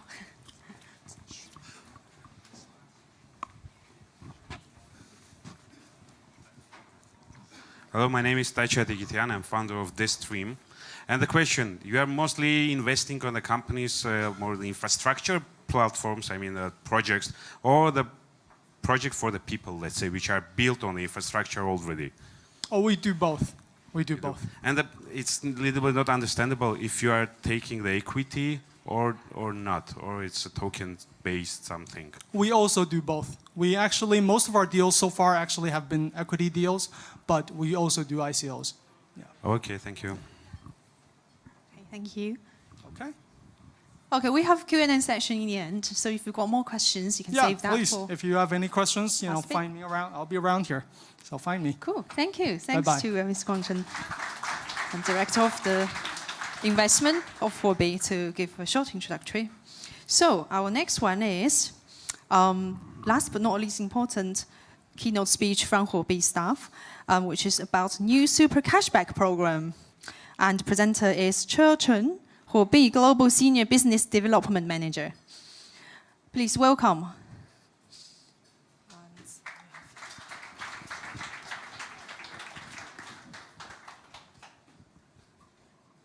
What's up, what's up, what's up? I see people laughing, so it seems like we share the same humor. I guess this is the most famous opening of a presentation in crypto world now, but not to worry, as how my colleague introduced about Huobi, what we have been striving for is really for a reliable, safe, and also professional trading experience. So we have nothing to do with Carlos. And today, what I'm going to introduce to you is something really practical and what we call as a super referral program. It's nothing to do with the cashback, it's super referral program. But first, I'm sure you guys are interested in me too, right? You want to know who am I? So please allow me to introduce myself. My name is not Chechen. I'm Chen Chong. My name is Chen Chong. So I'm from Malaysia. So Malaysia is is the former colony of Great Britain. So somehow, in a way or in any means, that we might be related. Who knows, right? No. I'm not trying to create a connection here, but I'm a loyal Malaysian. So I've been started off my life journey researching, doing a research paper, diving. I was a marine biologist. So eventually there was a voice in my ear telling me to go into business. And I started entrepreneurship, and eventually the best thing in my life came to me, which is I was offered to be part of Huobi Global. So this is where I get to visualize, I get to realize my dream of connecting globally, connecting the world. And so what I do here, I'm based in Germany, so I coordinate new offices with local partners. I'm also in charge of token listing, plus investment and partnership. So what my previous colleague, Chen Guang, talked about is on the ecosystem, and we have a different investment source. So why do you need a referral program? So if you have something that makes you really feel good, what will you do? Will you share it with your friends? Will you? Oh, bad. That's really bad. You guys are selfish. Oh. And okay, let's cut it short. So how are we going to introduce Huobi to your friend? So just a survey on the ground. Can I see anyone here already has an Huobi account? Can I see the hands? Oh, wow, that's a surprise. Well, okay, that's the reason why I'm here, because you are the guys that I want to talk to. So it's very simple. You don't have to pull out your phone now. You can do it later. So first, since most of you already have your account, you can first log in. Just 3 simple steps. So first, logged in. Second, you can already see we have a new page, we have a new tab that allows you to generate your own QR code, your own referral code. And basically, it's just 2 steps. It's not really 3 steps, because the final steps will be done by your referral. So they will just click, and then they start the trading, and then you can get 30%. You can earn 30% of your referrals trading fees. Isn't that great, right? I think it's even better than starting your own exchange. Yeah, I'm trying to reduce the competition here. So join us, yeah? Okay, to make things clear, I'm not sure whether can you see clearly from here. So we have 2 ways actually to sign up for Huobi account, in case you haven't yet. It's either through email or phone. And maybe some of the UI UX is not that familiar among Europeans. So this is how you're gonna get verified. So you can see the bar there, you slide the bar, because sometimes we get feedback from our customer service saying some of the users, when they come to this stage, they got stunned. I'm not sure why, but they got stunned, so just slide. And then next, a specific confirmation code will be sent to you. And you just have to key in the codes, and yeah, there you go, the verification process. And maybe for those who already got your account, you can now get logged in, and you can see by clicking on your profile, you can see this My Invitation code.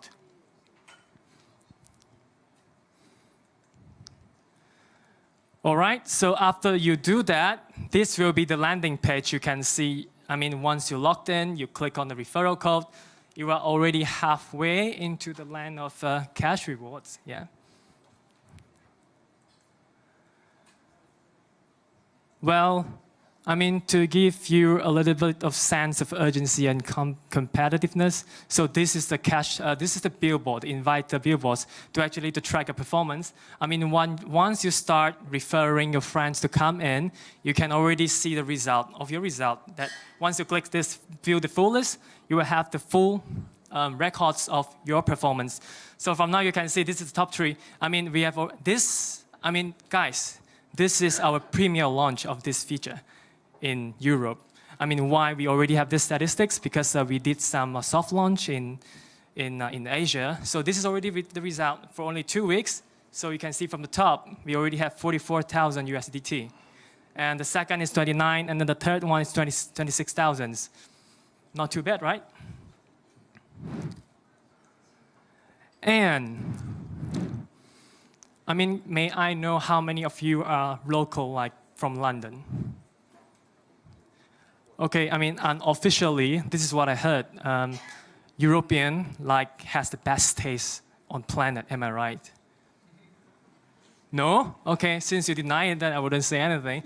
Because I understand that you guys might want to personalize or customize your own referral link. So here we have three methods. We have a QR code posters, invitation code, or even registration link. So we have 3 methods. So for the first method, via exclusive posters, look at that amazingly, astonishingly, fantabulously redesigned posters that you guys are going to get. So you have the QR code down there, you just have to download and then send it to your friends. And yeah, while they are trading, you're already earning 30% of the trading fees. Or you are a simpler guy like me, you can just copy this code like 1 to just like 5 alphabets and send to your friend. And then when they sign up, they just have to key in here. And last one, if you are, sorry? Okay, sorry, back to that one. So if you are really lazy, you just click copy the link and just blast it out, yeah. And we have this live scoreboard because sometimes when we do a referral program, we are trying to reward, to appreciate your effort, to really share to your friends about Huobi. And somehow you might thought, oh, is that referral program really true, really that true? I mean, this is where you can actually trace what amount of rebate that you are getting. So, I mean, this is my account, so it's 0 because I don't have a lot of friends. It's pathetic. But I hope later I'll put up my link here, and then you can scan and please start trading. And yeah, give me some like extra earning because I'm on tight budget now. Yeah. Okay.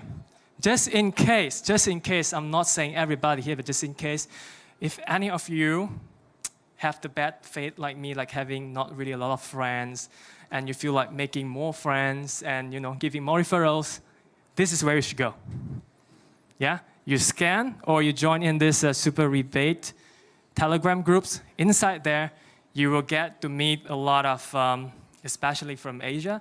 So those crypto traders. A lot of people there available to be, to be a friend with you.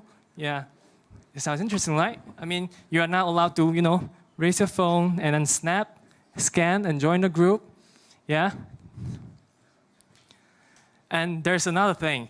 So we were talking about 30% rebate, but actually it's more than that. Besides personal private referral, we are also looking for partnership.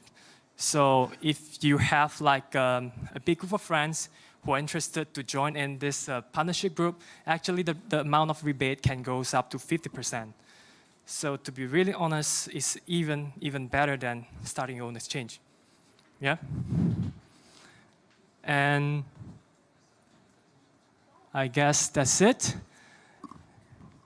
Do you guys want to start referring to your friends now? You can really do that. Yeah. Can you go back to one slide? Sorry, I'm cheating because I have the microphone. Because I want to scan as well. Although I do have an account. Yeah. Thank you. I'll stay here for 5 more seconds. Got it. Thank you. Okay. Thank you. Thank you. All right. So for those who haven't got Huobi account yet, you know what to do, and you know how to make some pocket money. Well, it's more than pocket money, I'm pretty sure. So have you actually counted how many speeches we've already listened today? How many were there in the morning? Do you remember? Haven't gone to sleep yet? 6? There were 6. You know, I'm not counting, obviously. 6 in the morning and 4 in the afternoon. That's not a bad deal, is it? So we've got 2 more to go, right? And we're keeping ourselves cheap. If you need a coffee, do quickly grab one. We've got 2 more Roadshow, which the next one is Penta. And just let me quickly introduce Penta is a next generation public blockchain project that combines a scalable blockchain with a high performance application platform. It is the first blockchain to be designed as a productivity tool for the real world. And the CEO, David Ritter of Penta project, will be doing the speech. And his Mandarin is better than me. I'm not sure my English is better than you, so. No, don't listen to her. Her English is better than my Chinese. Hi, Your everybody. Chinese is very good. I'm Dave Ritter, CEO of Penta Global Foundation. You can think of CEO as Chief Executive Officer, but we usually talk about it as Chief Ecosystem Officer. Those of us who are familiar with the space know that there's nothing more important than building communities when we're talking about these blockchain projects. So I'm going to tell you a little bit about Penta today, and I'm going to focus specifically on one of the technologies that we have innovated ourselves and integrated into our platform, which is our unique consensus algorithm, a solution that we've found to the scalability problem. So everybody here already has a sense of what blockchain is. I think what we sometimes fail to do in this industry is to talk about what blockchain can do in the real world that we live in. So I like to think about blockchain as a value superhighway. Those of us who were alive in the 90s, which includes myself, we remember that, some of us might remember that there used to be this expression, the information superhighway was the way that we described the internet. Well, I think of blockchain as a value superhighway. So what are we doing with the value superhighway? We are transferring assets that have value from one place to another. In order to do that, we need to have reliable infrastructure, like a highway, that can allow us to transfer those valuable assets. So what are we building at Penta? We're building a road, if you think about it that way, that can transfer those assets. So what's the problem right now in the blockchain space?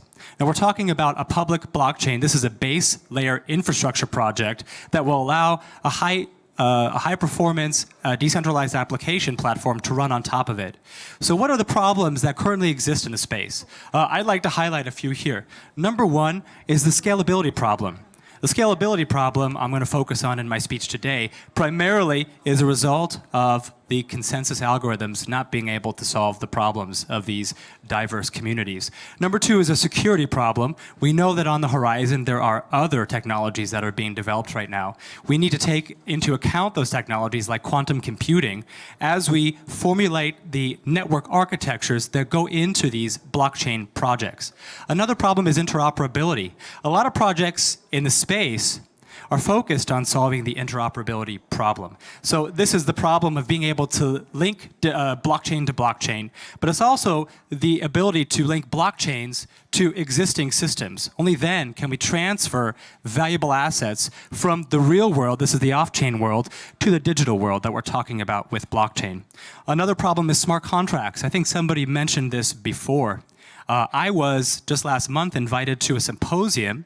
It was the 200-year anniversary of the Harvard Law School. I've never in my life been in a room with so many lawyers. It was a little bit scary. But one of the things that I learned from this symposium was the perspective that lawyers have of smart contracts. And I think we can all agree that current generation smart contracts are not very smart. So as we go forward in blockchain, we really need to focus on how to produce network infrastructure and smart contracts that can respond to the needs of the real economy. And only then can we really start to solve the barrier to mass adoption where we can show people the true value of blockchain. So we call Penta the Universal Blockchain Connector. What does that mean? Well, in terms of interoperability, it means we're trying to solve 3 problems. Now, a lot of projects focus on the first problem, which is chain-to-chain communication. But in our opinion, this problem doesn't go far enough to solve our problems in the real-world economy. So we need to solve 2 other problems. The second is we need to be able to link blockchains with existing networks, like online networks or cloud computing systems. And the third problem that we need to solve is to link blockchains with the off-chain world, so the on-chain and off-chain world. I've come across quite a few projects recently that are focused on digitizing assets. And that is where we're headed, a future where assets will be digitized all across the board. So you can think of valuable assets as including your house. In fact, just recently in the United States, where I come from, the state of Tennessee, the government of the state of Tennessee legalized the sale of a house using a smart contract.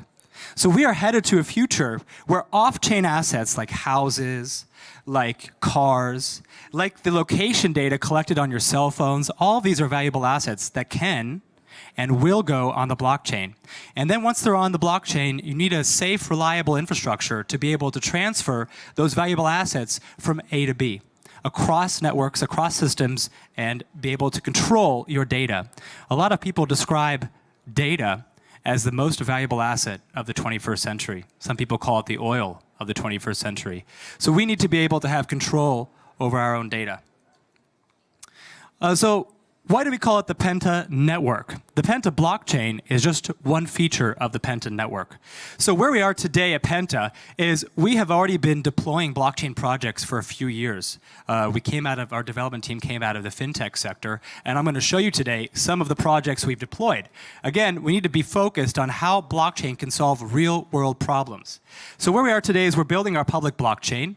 Our testnet will be up by the end of the year. And we also have our permissioned blockchain and private blockchain projects.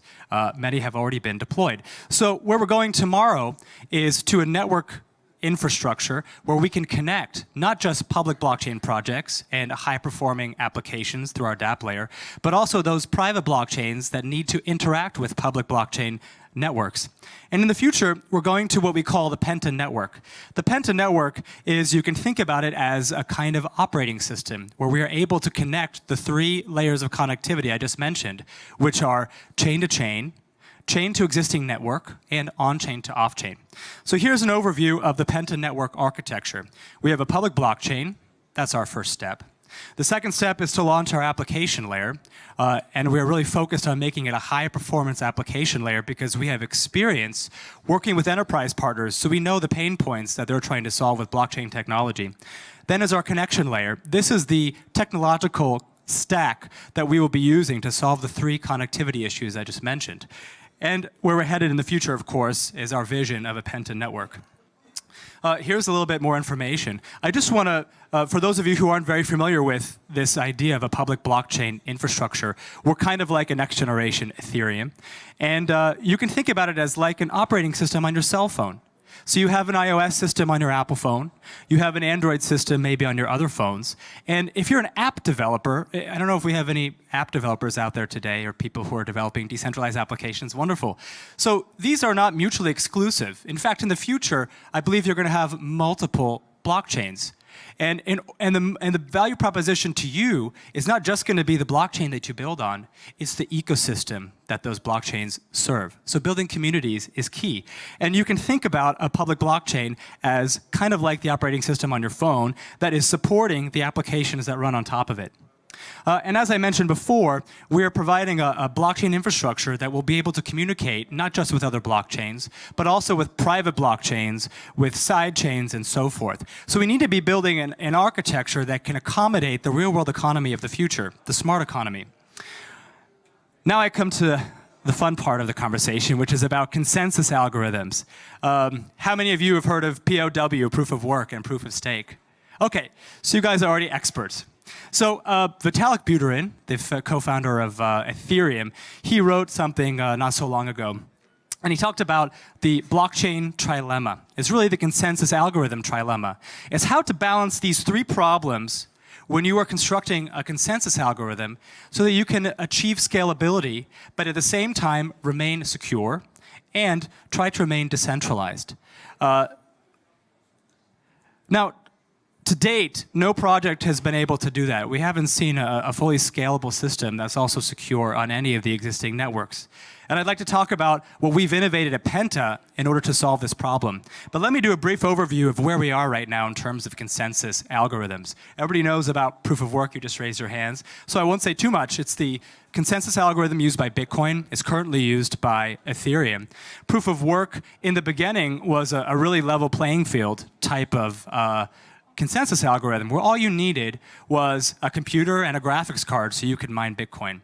But over time, what's happened? Well, people have gotten really good at capturing that computing power, setting up these mining pools, and basically the system has become cartelized by these cartels of mining pools. It's no longer decentralized. And I prefer the word democratic or fair because these are social governance platforms, and it's very key that we maintain a democratic and equitable way to share incentives amongst people who are working in these blockchain networks. So that's the problem with proof of work. Also, it wastes a lot of energy. It's not sustainable from an ecological perspective. So we have proof of stake. It's kind of a big umbrella. Now, proof of stake is a social governance system based on voting.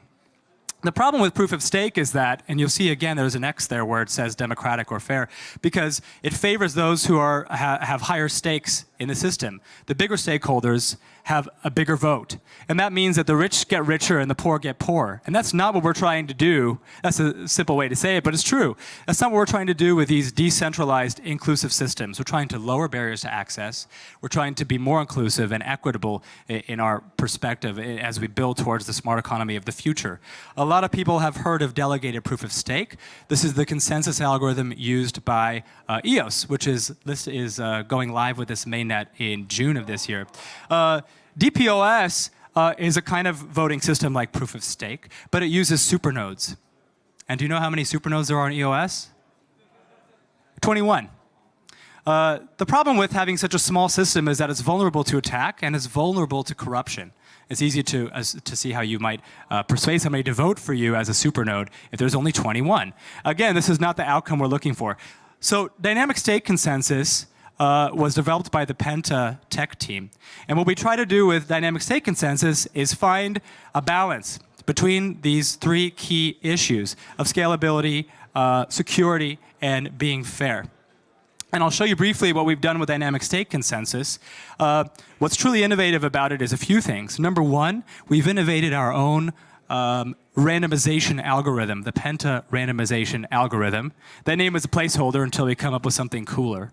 But basically, what it allows us to do is to separate various participants in the voting process into small groups. And out of these small groups, there will emerge a consensus vote on the final block. Now, by placing people into small groups who participate in the voting process, we can guarantee that small stakeholders will have an equal opportunity to participate in the final voting process. This is one of the big things that's missing right now. Second of all, by including randomization algorithms in the consensus mechanism, we increase the security of the system. So that's a major thing. Now, the final block selection goes through a Byzantine process, so there's great finality in the final decision.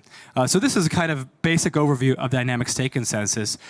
We've already launched dynamic stake internally, and it's going through a testing process. So in terms of our technical roadmap, I believe we put out an entirely achievable and realistic roadmap. DSC, as I mentioned, is already under testing internally. Now, our testnet will be live this year, before the end of the year. And we anticipate that our mainnet will be live in the beginning of next year, either Q1 or Q2. This is our team. I won't say much about this, just that Dr. Steve Melnikoff, who's my co-founder, is a quantum physicist who graduated from MIT in the 1970s. He's in the US right now. Unfortunately, couldn't be here. But what's great about Dr. Steve is he is heading up our research platform and is helping us to look into questions of quantum security issues, and also is helping us to make sure that we have an architecture that is meeting the needs of the smart economy. So we completed this is about our private sale. Penta concluded a private sale at the beginning of this year. We raised about $22 million. We raised that in about 2 weeks, which just shows you how amazing this market is. Now, we wanted to go to an ICO, but because of the sensitivities in different regulatory jurisdictions right now, we decided that we weren't able to do that. So we did a B round, which we just finished. In fact, we just brought on board, that's not shown here, our recent partners, including a large international VC fund. So we'll be announcing this stuff in the near future. So stay tuned. These are some of our investors and our partners. Okay, so I promised at the beginning that I would tell you about some of the blockchain solutions that we've deployed in the real world. And this usually is a favorite part of the presentation for people in the audience. So we describe Penta as a productivity tool. And the point that I want to make here is not just that we can improve your productivity and your business's productivity with blockchain technology, it's also that each of us is productive. And we are our own IP. And your productivity needs to be protected. Your data needs to be protected. And that's what an infrastructure like a blockchain platform can provide. So in addition to helping you increase your productivity, we're also protecting and giving you power over the productivity that you bring into the ecosystem. This is one of our projects. It's called Blockchain Rice. We built this project for an enterprise partner. This is a large listed agriculture company in China. What we did with Blockchain Rice is build a permission blockchain that brought everybody in who's involved in the logistics process for rice, from the grower to the miller, to the companies involved in the harvest, to the trucking companies that truck the rice, to the wholesalers, to the retailers in the point of sale. Now, at the point of sale, a buyer, a consumer, could take out their smartphone. They could scan a QR code on the bag of rice and see the entire process from start to finish. This is a project that's already live. Now, our enterprise partner launched a marketing campaign related to this project. And in the campaign, they say the tagline is, "Everybody deserves safe rice." I love that because I think it encapsulates something that is true and something that we can achieve with blockchain technology, which is try to improve problems in food security. Does anybody know how much food is wasted that we produced in the world on any given year? Anybody want to throw out a number and guess? According to the United Nations it's the FAO, it's the Food Aid Organization, we waste, of all the food produced, we waste approximately 30 to 40%. That's an astronomical number. That's a tremendous amount of waste. So what we can do with blockchain is we can take a look at where the inefficiencies are in the food supply chain. And food security is not just about the quality of the food, it's also about making sure that we get food from where it's grown to where it needs to be consumed. So this project has been really cool. And the coolest thing about this project is that our agriculture partner told us that after they launched Blockchain Rice, the price of a bag of rice increased by 4 to 5-fold. 400 to 500 times price increase. What that shows you is that people believe in they see the value in showing them the accountability and the transparency of the food consumption process. Here's two other cases. The one on the left is Fans Time, 就是中文叫做粉丝网. It's a pretty big platform in China. They have over 80 million users. This platform allows fans to interact with their celebrities online. We built the tech for Fans Time. It is an ERC20 token that's already gone live. And I invite you all to check it out. It's a cool project. One of the things I mentioned to you before is that we are all our own IP. And in the blockchain era, we need to protect that IP, whether you are a celebrity or an individual. And so we're looking at ways to improve that with blockchain infrastructure. This last project is really interesting. It's a partnership with a government partner in Zhejiang province, China. We call this one Blockchain Garbage. It's a IoT, Internet of Things, meets social governance kind of a project. The problem is that people aren't sorting their garbage when they throw it into public waste receptacles. So a lot of recyclables are getting mixed up with non-recyclables. So how do you solve this problem from a government's perspective or from a community perspective? Well, we're looking at how to do it with blockchain. So existing sensor technology is being placed in public receptacles and waste receptacles in public bathrooms. And we can chart the way that people are segregating their waste in terms of recyclables and non-recyclables. And we're exploring with our government partner a way to develop an incentive program to incentivize people to be responsible at how they do their waste. This is our Penta research program I just told you about, Dr. Steve's involvement. I was in Australia just last month after the APAC blockchain conference. I don't know if any of you had a chance to go there. It was a great conference. And we launched our innovation hub at the University of Melbourne, reaching out to some university partners in Australia.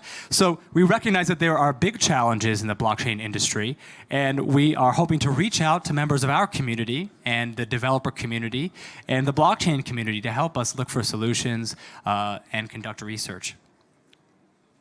Of course, Huobi, we're very honored to have the chance to come and speak to you today. Huobi is one of our partners, and we look forward to future cooperation opportunities with Huobi. I'll just say that it's so important to have reliable exchange partners in this market to make people have confidence in exchange, in investment, and Huobi is such a partner. So I will shamelessly just show you that we have a table outside. Many of you have met my colleague Erling, the lovely Erling, who came with me from China.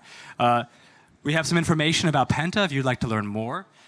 It's also, I don't imagine that because we only did a private sale that any of you have had a chance to invest in Penta. So if you look in your Huobi envelope, you'll have a chance to participate in the airdrop. And those of you who have WeChat, you can add this is my personal WeChat. No bells and whistles, it's me, and we welcome the chance to talk to you, to learn about your projects, to engage with you. We're all about building community, and that's why we brought some swag with us. So if you haven't gotten a t-shirt, or we also have an off-chain wallet, an analog wallet, and we also have some tote bags. This is my off-chain Penta wallet. Make sure you guys pick one up before you leave. And with that, I'd like to say a special thank you to Huobi, and thank you to all of you for listening. Thank you. Thank you. David， 不要走，不要走。我需要你帮我一个忙。好，我们来商量一下。那个，他们有个 KPI 需要这些人上 Telegram， 然后我们 promote 那个 airdrop。OK。讲你用中文讲，我用英文讲，好不好 ？OK，中文讲。All right, so we will. 对。We're gonna do a little game. So David's gonna do it in Chinese, Mandarin, and I'm gonna do it in English to support the Huobi staff for their KPI for this event today. So do you want to start first in Mandarin? OK. 大家下午好。首先感谢所有的中国来宾，很高兴有机会跟你们交流一下。那么今天他们就是Huobi的人，也希望你可以帮他们就是提高他们的 KPI。怎么就帮他们呢？就是要加一下他们的那个 Telegram group 是吧？那他们的 Telegram 在哪里？我们要不要放上去啊 ？Can we have a slide or 他们都知道了，其实。对，所以你们要加快速度加入他们的 Telegram group。对，然后再点击那个链接，进入到注册链接。对呀。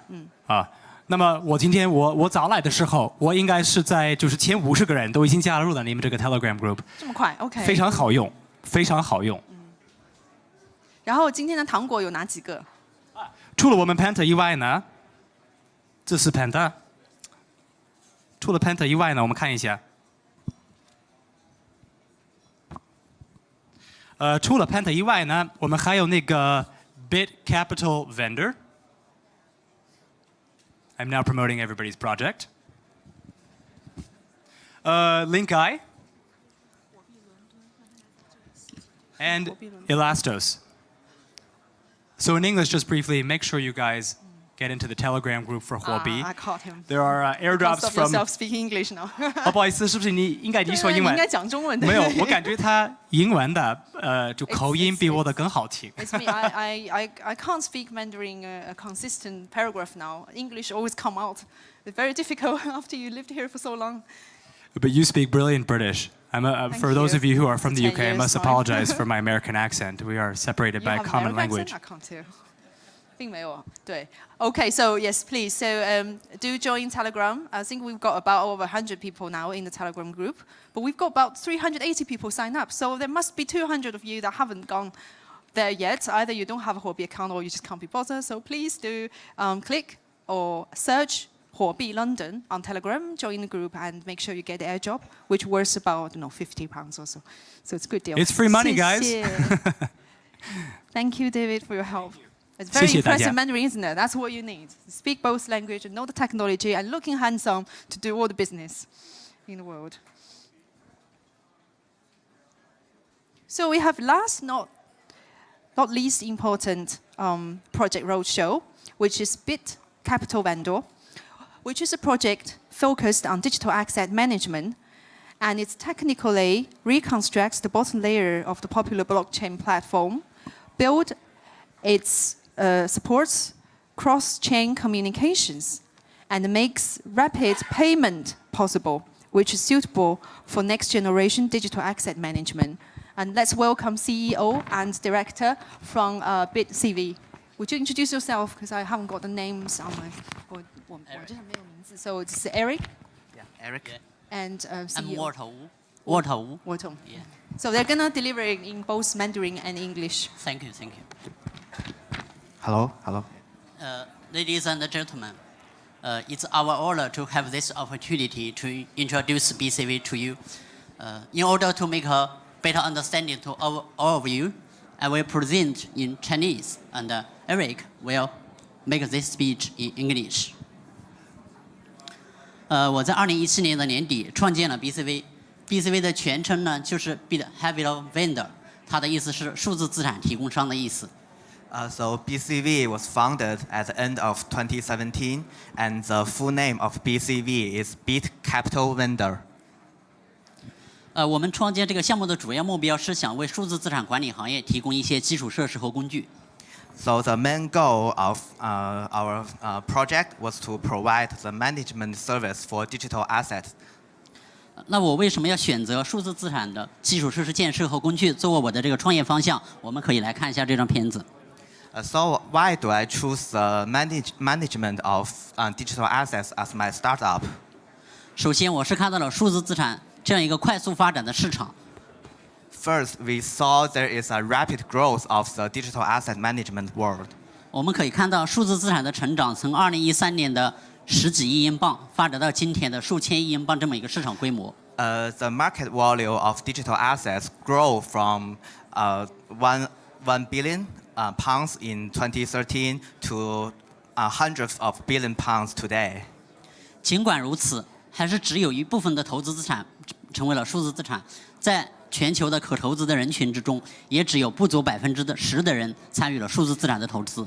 However, overall value of the digital assets today is only account for a very tiny portion of the total financial assets of the world. And however, also in addition, there's only a small part of population has traded digital assets, and so we can see there's a large room to growth. 所以毋庸置疑，存在非常大的发展空间。A large room to growth. 那么数字资产的规模为什么会有一个非常快速的成长？我们来分析一下背后的逻辑。So we analyze the logic behind the expansion of the crypto.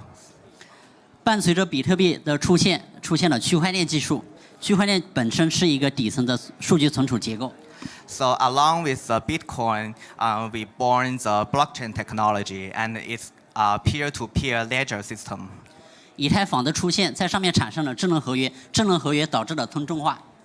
And later, the technology evolved into smart contract platforms such as Ethereum, and here happens for the tokens and tokenization. 资产通证化的出现，可能是继公司和股份制出现以来最伟大的组织变革。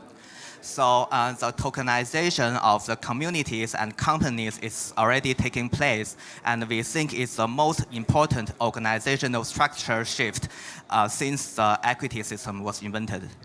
数十万亿实体的资产会转移到数字资产上，所以这个会有非常大的空间。And we believe this happening, the structural change will generate tens of trillion pounds of digital assets in the future. 数字资产的规模如此之大，但是相应的基础设施和工具确实不是特别的完善。Corresponding to the growth of the crypto market, however, there's only a small part of the services and the tools that are fully developed. 通过这张片子，我们可以看到，行情和交易所是发展相对比较成熟的。目前 As we can see from the slide, for the crypto exchanges and for the different kinds of wallet apps that are pretty mature developed. 但是其他的基础设施却还是一片蓝海。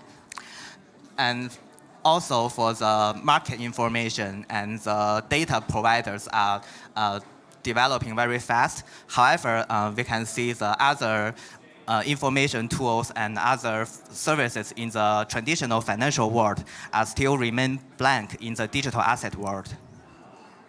我们 BCV 通过3个方面来提供数字资管相关的工具和服务，分别是 To C、To B 和 To F。In order to build the ecosystem that we want to build, we divided our services into 3 parts, which is to customer and to business and to fintech. 第一个我来分享一下 To C。To C 呢，它的核心是钱包，前端是通过一些小的工具，比如说像我们叫糖包或者念名片这样的来吸引用户和构建社群。For the to customer part, we divided our product into 3 layers. The first layer is small services and small apps and gadgets that can draw the customer to our platform, like the Candy Pack, which is something like the Chinese red pocket that you can give your cryptos and to your friend in a Chinese red pocket form. And for the chain card is kind of like the name card of your blockchain address that you can send your address in a name card format to your social media friends. And for the Candy Airdrop, we built our own Candy Airdrop tool, and also for all the projects, they don't need to build their own Candy Airdrop tool anymore. They can use our service to do the airdrop conveniently. 将这些用户吸引到钱包之中，我们就通过后端的服务来进行变现，比如说像数字货币的典当，数字货币的鱼币宝。And later on, we will develop our own wallet app, and it will act like an entrance for our digital asset management services like loaning and funds. Yes. 第二个方面是为项目方提供的一些工具和服务。And the second aspect is for the to B part. 我们将这些工具和服务以 SaaS 化的方式提供给项目方。We develop many handy tools in a SaaS form to the business partners. 我这里举一个例子来说明，比如说像鱼币宝。Here I want to give an example of our product, which is Crypto More. 鱼币宝就是让项目方把他的持币人集中起来，他的币集中起来，能产生一些币作为利息。这样的话，就相对来讲减少了币的流通量，在这样的一个形势下，可以提高币值的稳定，同时让用户产生收益。For the Crypto More is a tool that can allow the project owners to encourage its token holders to store their token on our side, and the token holders will be able to gain some interest rate paybacks. And in a bear market today, this kind of equivalent to your token holders lock up their tokens. They cannot trade on the market, and this stabilizes your token price. And also your token holders will gain some profits through it. 当然，我们的鱼币宝也可以支持主流币种，比如是像 BTC 和 ETH 来进行数字货币基金的构建。Also, we are open up our service to mainstream coins like BTC and ETH for some funds to provide fundraising on the platform.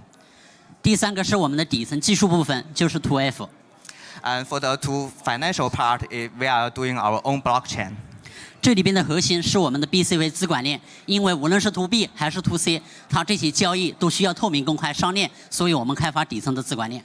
Yeah, so whether it's the service is to B or to C, we need a strong underlying infrastructure for our services. So we develop our own blockchain. 实现对数字资产管理交易的低成本高效的记账，同时我们也会主要是基于这些主流的区块链技术，像比特网络、以太坊网络和 EOS 这样的技术，包括比特股。The chain will make interchain transfer and payments for a low cost and high efficiency. And the technology will be based on Ethereum, BitShare, and the Ethereum and the Bitcoin. 关于我们的 BCV 资管链，我可以给大家讲的稍微详细一些，为什么要做？ I want to share more detail about our blockchain project. 我首先分析3点，使用公有链进行资管记账的三个缺陷。I want to share the 3 problems with current public chain solutions. 因为资管有自己的很多的特殊的属性，如果我利用公有链的话，它的一些特殊的记录只能记录在像以太坊的 import 这样的字段里边。There are many special informations we need to log for our services. If we use a current solution like Ethereum, all the data will be logged into the input field in the Ethereum platform, and it's costly. It costs higher mining fee. 这样的话，解析起来会比较困难，我们需要开发自己特定的区块浏览器来进行解析。And also reading those data from the blockchain, we need to develop our own blockchain browser. 第2点是，资管的交易它的数目相对比较少，如果混杂在数以百万计的公链交易里边，可能会查询起来会非常的麻烦。And also the transaction data of the public chain account for the single address, they are like mixed with different purpose transactions, and it's very hard to identify which transaction is for our own service. 同时，存储一个全量的公链账本也需要非常高的成本。And also, storing the unnecessary data on our side is costly extra storage space. 第3点是公有区块链的记账成本也会比较高，并且你的记录的数据量越大，控股费就越高。And also, the mining fee of current platform like Ethereum is very high, and the more data you transfer, the higher the mining fee will be, and it will be also very even higher when you're running a smart contract. 如果是智能合约的执行，那成本就非常高了。Yeah, it will be higher when you're running a smart contract. 所以我们要开发一个资管链。So we want to develop our own chain that meet our own need for our services. 下面我分享5个我们 BCV chain 的特点。I want to share 5 specialities of our chain. 第一个是用较低的成本来实现跨账的记录，跨链的记录。First will enable the interchain transaction with a very low cost. 我们并不追求绝对的去中心化，而是采用兼顾公平和效率的 DPoS 算法。We believe in our service, we don't need a 100% decentralized system, so we use a semi-centralized system with a DPoS consensus algorithm. 在我们资管链上的记录的每一条数据都是跟资管的交易相关，它有它的很多特殊的属性。And all the data recorded on our chain is specially tailored to the digital asset management transactions. 这些字段包括交易类型、期限、起止时间、资产类型以及它在相应的公链上的哈希等。The transaction data including the type of trade, the date of trade, the expiration of your contract, and also the hashing code of the transaction from different chains. 当然，我们的 BCV Chain 也会支持智能合约，实现交易的到点触发和执行。合约的基础框架，目前我们采用的是以太坊的 EVM 机制和 Solidity 编程语言。Also, our chain will be providing the smart contract services as well, and it will be compatible with the Ethereum EVM and the Solidity programming language. 第4点是我们也将开放 API 和提供开发的 SDK 给到第三方。And we will provide the API and SDKs for third-party developers as well. 首先支持我们自有已经发生的这些资产交易和自己的工具往 BCV Chain 上迁移。And we will migrate the services of our own and the transaction data of our own to our chain first. 为了保证高效部署，我们将提供全量节点和查询节点。For the easier deployment for everyone, we will provide 2 types of the nodes. One is a full node, which has all the data, and also a light node. 并实现对 BCV 的消耗和映射的支持。And also, we will provide the mapping service for transferring our token from ERC20 protocol to our own chain. 以上是 BCV 业务的介绍，那么下面我来分享一下我们项目目前的进展。After the description of our project, I will say something about our progress of our project. 目前我们主要在北京，我们团队成员超过20人。We are located in Beijing, and there are over 20 people for our team. 70%都是产品和技术相关的团队。Over 70% of them are R&D related. 核心人员8个人，我们有平均超过5年的共事时间。The core team member have 8 people, and we have been working together for over 8 years. 所以我们有很高的默契，并且执行能力非常好。So the team is very reliable and with high efficiency. 本月的话，我们会发布我们的钱包、糖包这样的产品。At the end of this month, we are releasing some key products like our wallet app and our candy dropping tools. 前面运营3个月以来，我们积累了超过20万的社群用户、6万的平台用户，以及通过我们的平台鱼币宝发送了超过4000个 ETH 的数字资产。So since the first 3 months of our project launch, we built a community with over 200,000 members, and the user of our product and services are over 60,000. And for our transferring tool, we transferred over 4,000 value of ETH. 这张片子讲的是我们的里程碑和路径图。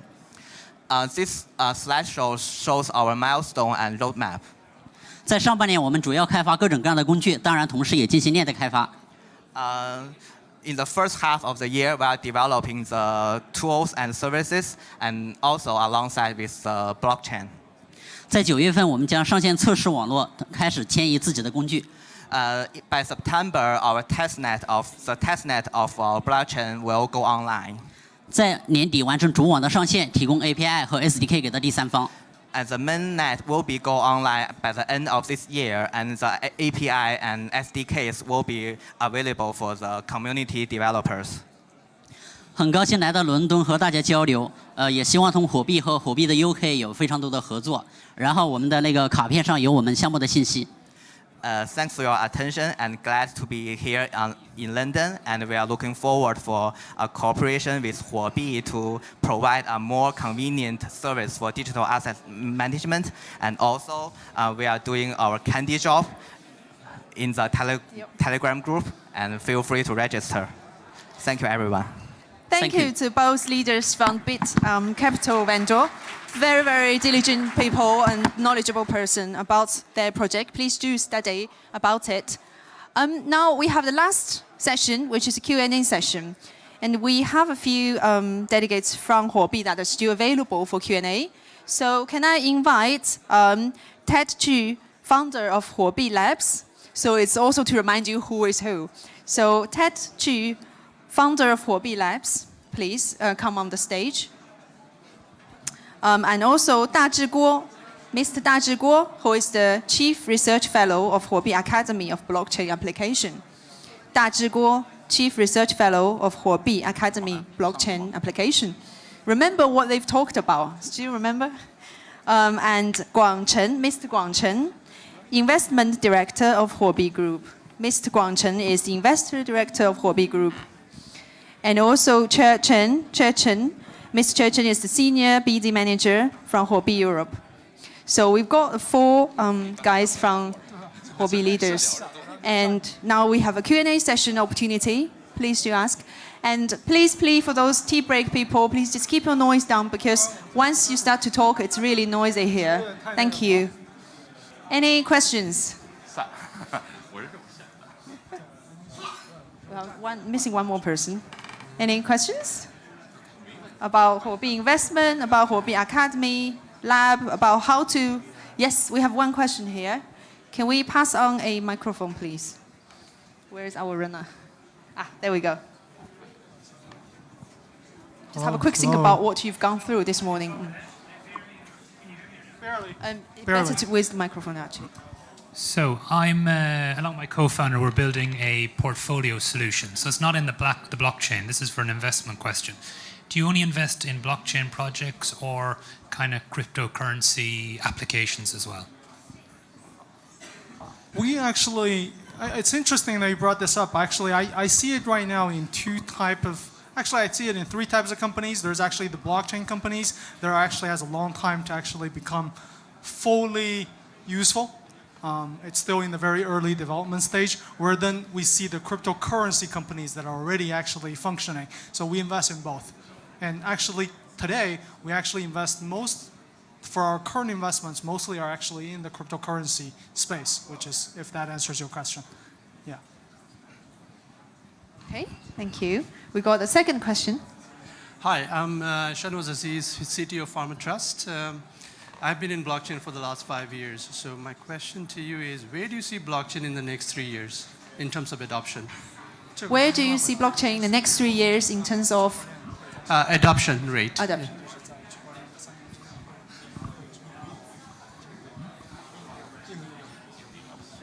I'll give you a very comprehensive answer. Okay.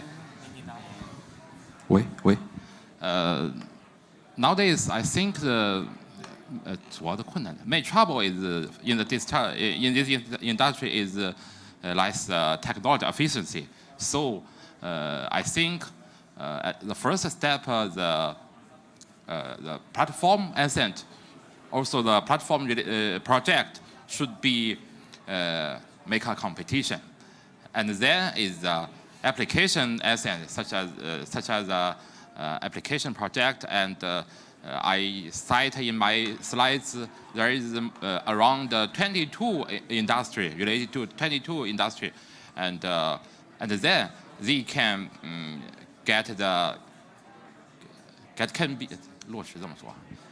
it can be practiced in the next step.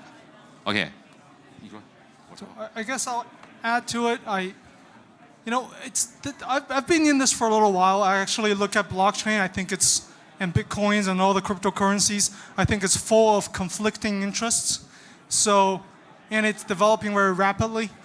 It's really hard to say where it's going to go.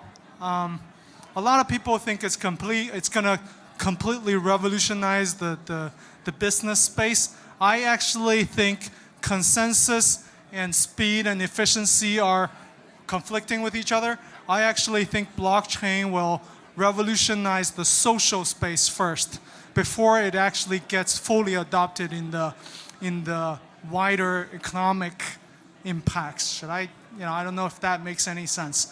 Where if you're talking about fully applicable applications, I guess cryptocurrencies, the financial market is probably the first, because besides drugs and the illegal activities, the most heavily regulated industry is probably the financial industry, and that's probably where blockchain being fully decentralized is going to have the first and the most impact. So in 3 years, we're already seeing the formation of a whole new crypto financial market. I think in 3 years you're going to see something crazy. It's completely different. It's going to fully increase in liquidity. It's hard to say. It's a whole battle between regulation and decentralization. So it's very interesting. I don't know. I see it as experiment. I see it as thousands of experiments that are running concurrently. And that's why I think it's exciting. So yeah, I do my best to answer your question. Thank you. Very well answered. We got the third question. Hi, my name is Yu Zhao. I'm a property agent here in London, a person interested in blockchain and cryptocurrencies. I have 2 questions. First one is, last year we heard some exchanges were hacked and investors lost a huge amount of money. So how do you guarantee the safety, security, especially for small investors? Secondly is, we heard about the Binance, one of the largest exchanges in China, is heading to Malta. But now Huobi is coming to London. Why do you choose London to have this event? Could you answer us? Thank you. Okay, first question is about security of exchange. Security of exchange, because we lost some cryptos. Yeah, actually this is how we differentiate ourselves from other exchanges. We have been receiving some complaints about our slow responsiveness. Reason being, we have even stricter safety measures compared to other exchanges. That's why some of our processes are slower. And we even, we are still like in the experimental stage, so we still use manual rather than, automated. This is why we want to ensure that everything is safe. That's why sometimes we are slower. So, as you know, so far, touch wood, Huobi is free from, yeah? So this is our portfolio. This is our profile. And plus, as what you just mentioned, that why we choose London instead of other places. Because according to our database, London is one of the most active crypto trading scene across Europe. And we also have a very good partnership with locals. Like, for example, today, we are oversubscribed. And thank you, everyone, for being here. And yeah, that, I guess looking at the crowd here, that explains why we are here today. Yeah. All right. So one more question, if you've got any. We got the... Thank you. Okay, so next. My name is Amber, and I actually have a question for Mr. Guo. Yeah, I think I view blockchain technology as creative destruction. So the educating process of people is of great importance. The CEO of Singularity University view blockchain technology as explosive and exponential. So they are gonna team up with top universities and researching centers to deliver courses of very high quality. What's the comparative advantage and or positioning of Huobi Academy, right? So I have a hard time hearing you. So. So what is the comparative advantage of Huobi comparing with other institutions like Singularity University in terms of educating the market? In terms of the research area. Yes. Okay. I think the most Can we just proactive quickly repeat the question? for our team is experience. Also, we have read maybe hundreds of the white paper. Okay, as we can know the very detailed information for the every kind of the area, for the application, for the platform. Also we collaborate with the university research centers such as Tsinghua and some Chinese university. Okay, okay. I don't know if I answer your question. Oh, God. Thank you so much. Okay. Thank you, Amber.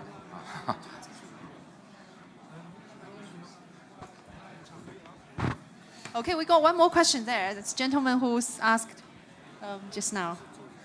I think that'll be the last question, and then you can do a bit of networking. Hi. So my question is with how do you KYC Bitcoin, and what procedures do you have in place to KYC someone's Bitcoin? I mean, you can KYC the customer, but can you KYC where that Bitcoin came from and how it became, how it got on your exchange, and how's that going to affect your business going forward with regulators in the UK and in other countries that you're trying to expand to? I mean, China obviously is going to be a problem too, but I'd like to know a little bit more detail about that.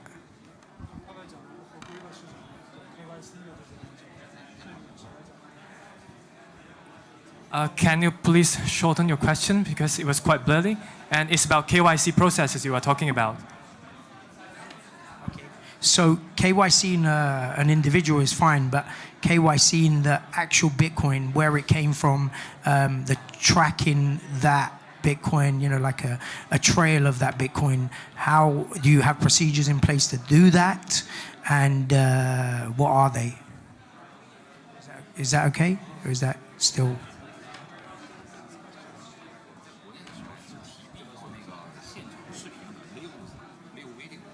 I think the question, I can only hear about half of it because it's quite noisy over there. It's for example, KYC process, isn't yeah, it? actually, let's just take China as an example.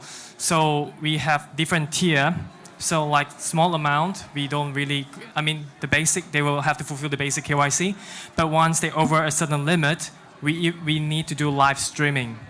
I mean, the withdrawer, I mean, for example, you want to withdraw, we will have our personals from Huobi to do live streaming with you, communicate, make sure you are the right person, knows really well.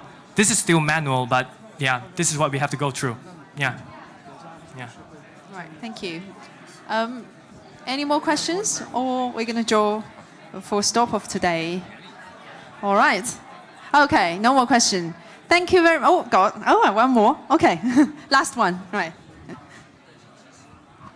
Hi, where are you guys actually regulated? Is it Singapore or? So can you get your microphone closer? Where are you actually regulated? Where's your regulation? Is it Singapore? It cannot be in China, right? So. Africa. Where is the regulation? Regulations. Oh, Singapore, Hong Kong. Singapore and Hong Kong. Yeah. All right, shall we finish it now? Right. Thank you very much for attending. Thank you. Huobi UK meetup in London. Very well done for a whole day, especially me, right? So now we will have some photographs taken on the stage with Huobi members. Oh, okay. Actually, they're partners from London, so we made like our official presence here. The purpose is clear that we are really, really into working with you guys here on the ground. So if you have any brilliant ideas, if you really have any sort of partnership, I mean, we are open for all possibilities. Just come to us. I mean, according to our responsibilities, like I'm BD and you have Lao Si from Research Center, you can talk to us, and we are really open, and we are looking forward to work with you guys and sort of cultivate and also build up this industry in Europe. Yeah. Thank you guys for being with us today, and have a good day after this. Thank you. So yeah, you're welcome to stay to talk a bit more, and there will be some photographs taken on the stage, so please do join in. Thank you. No music, okay, fine.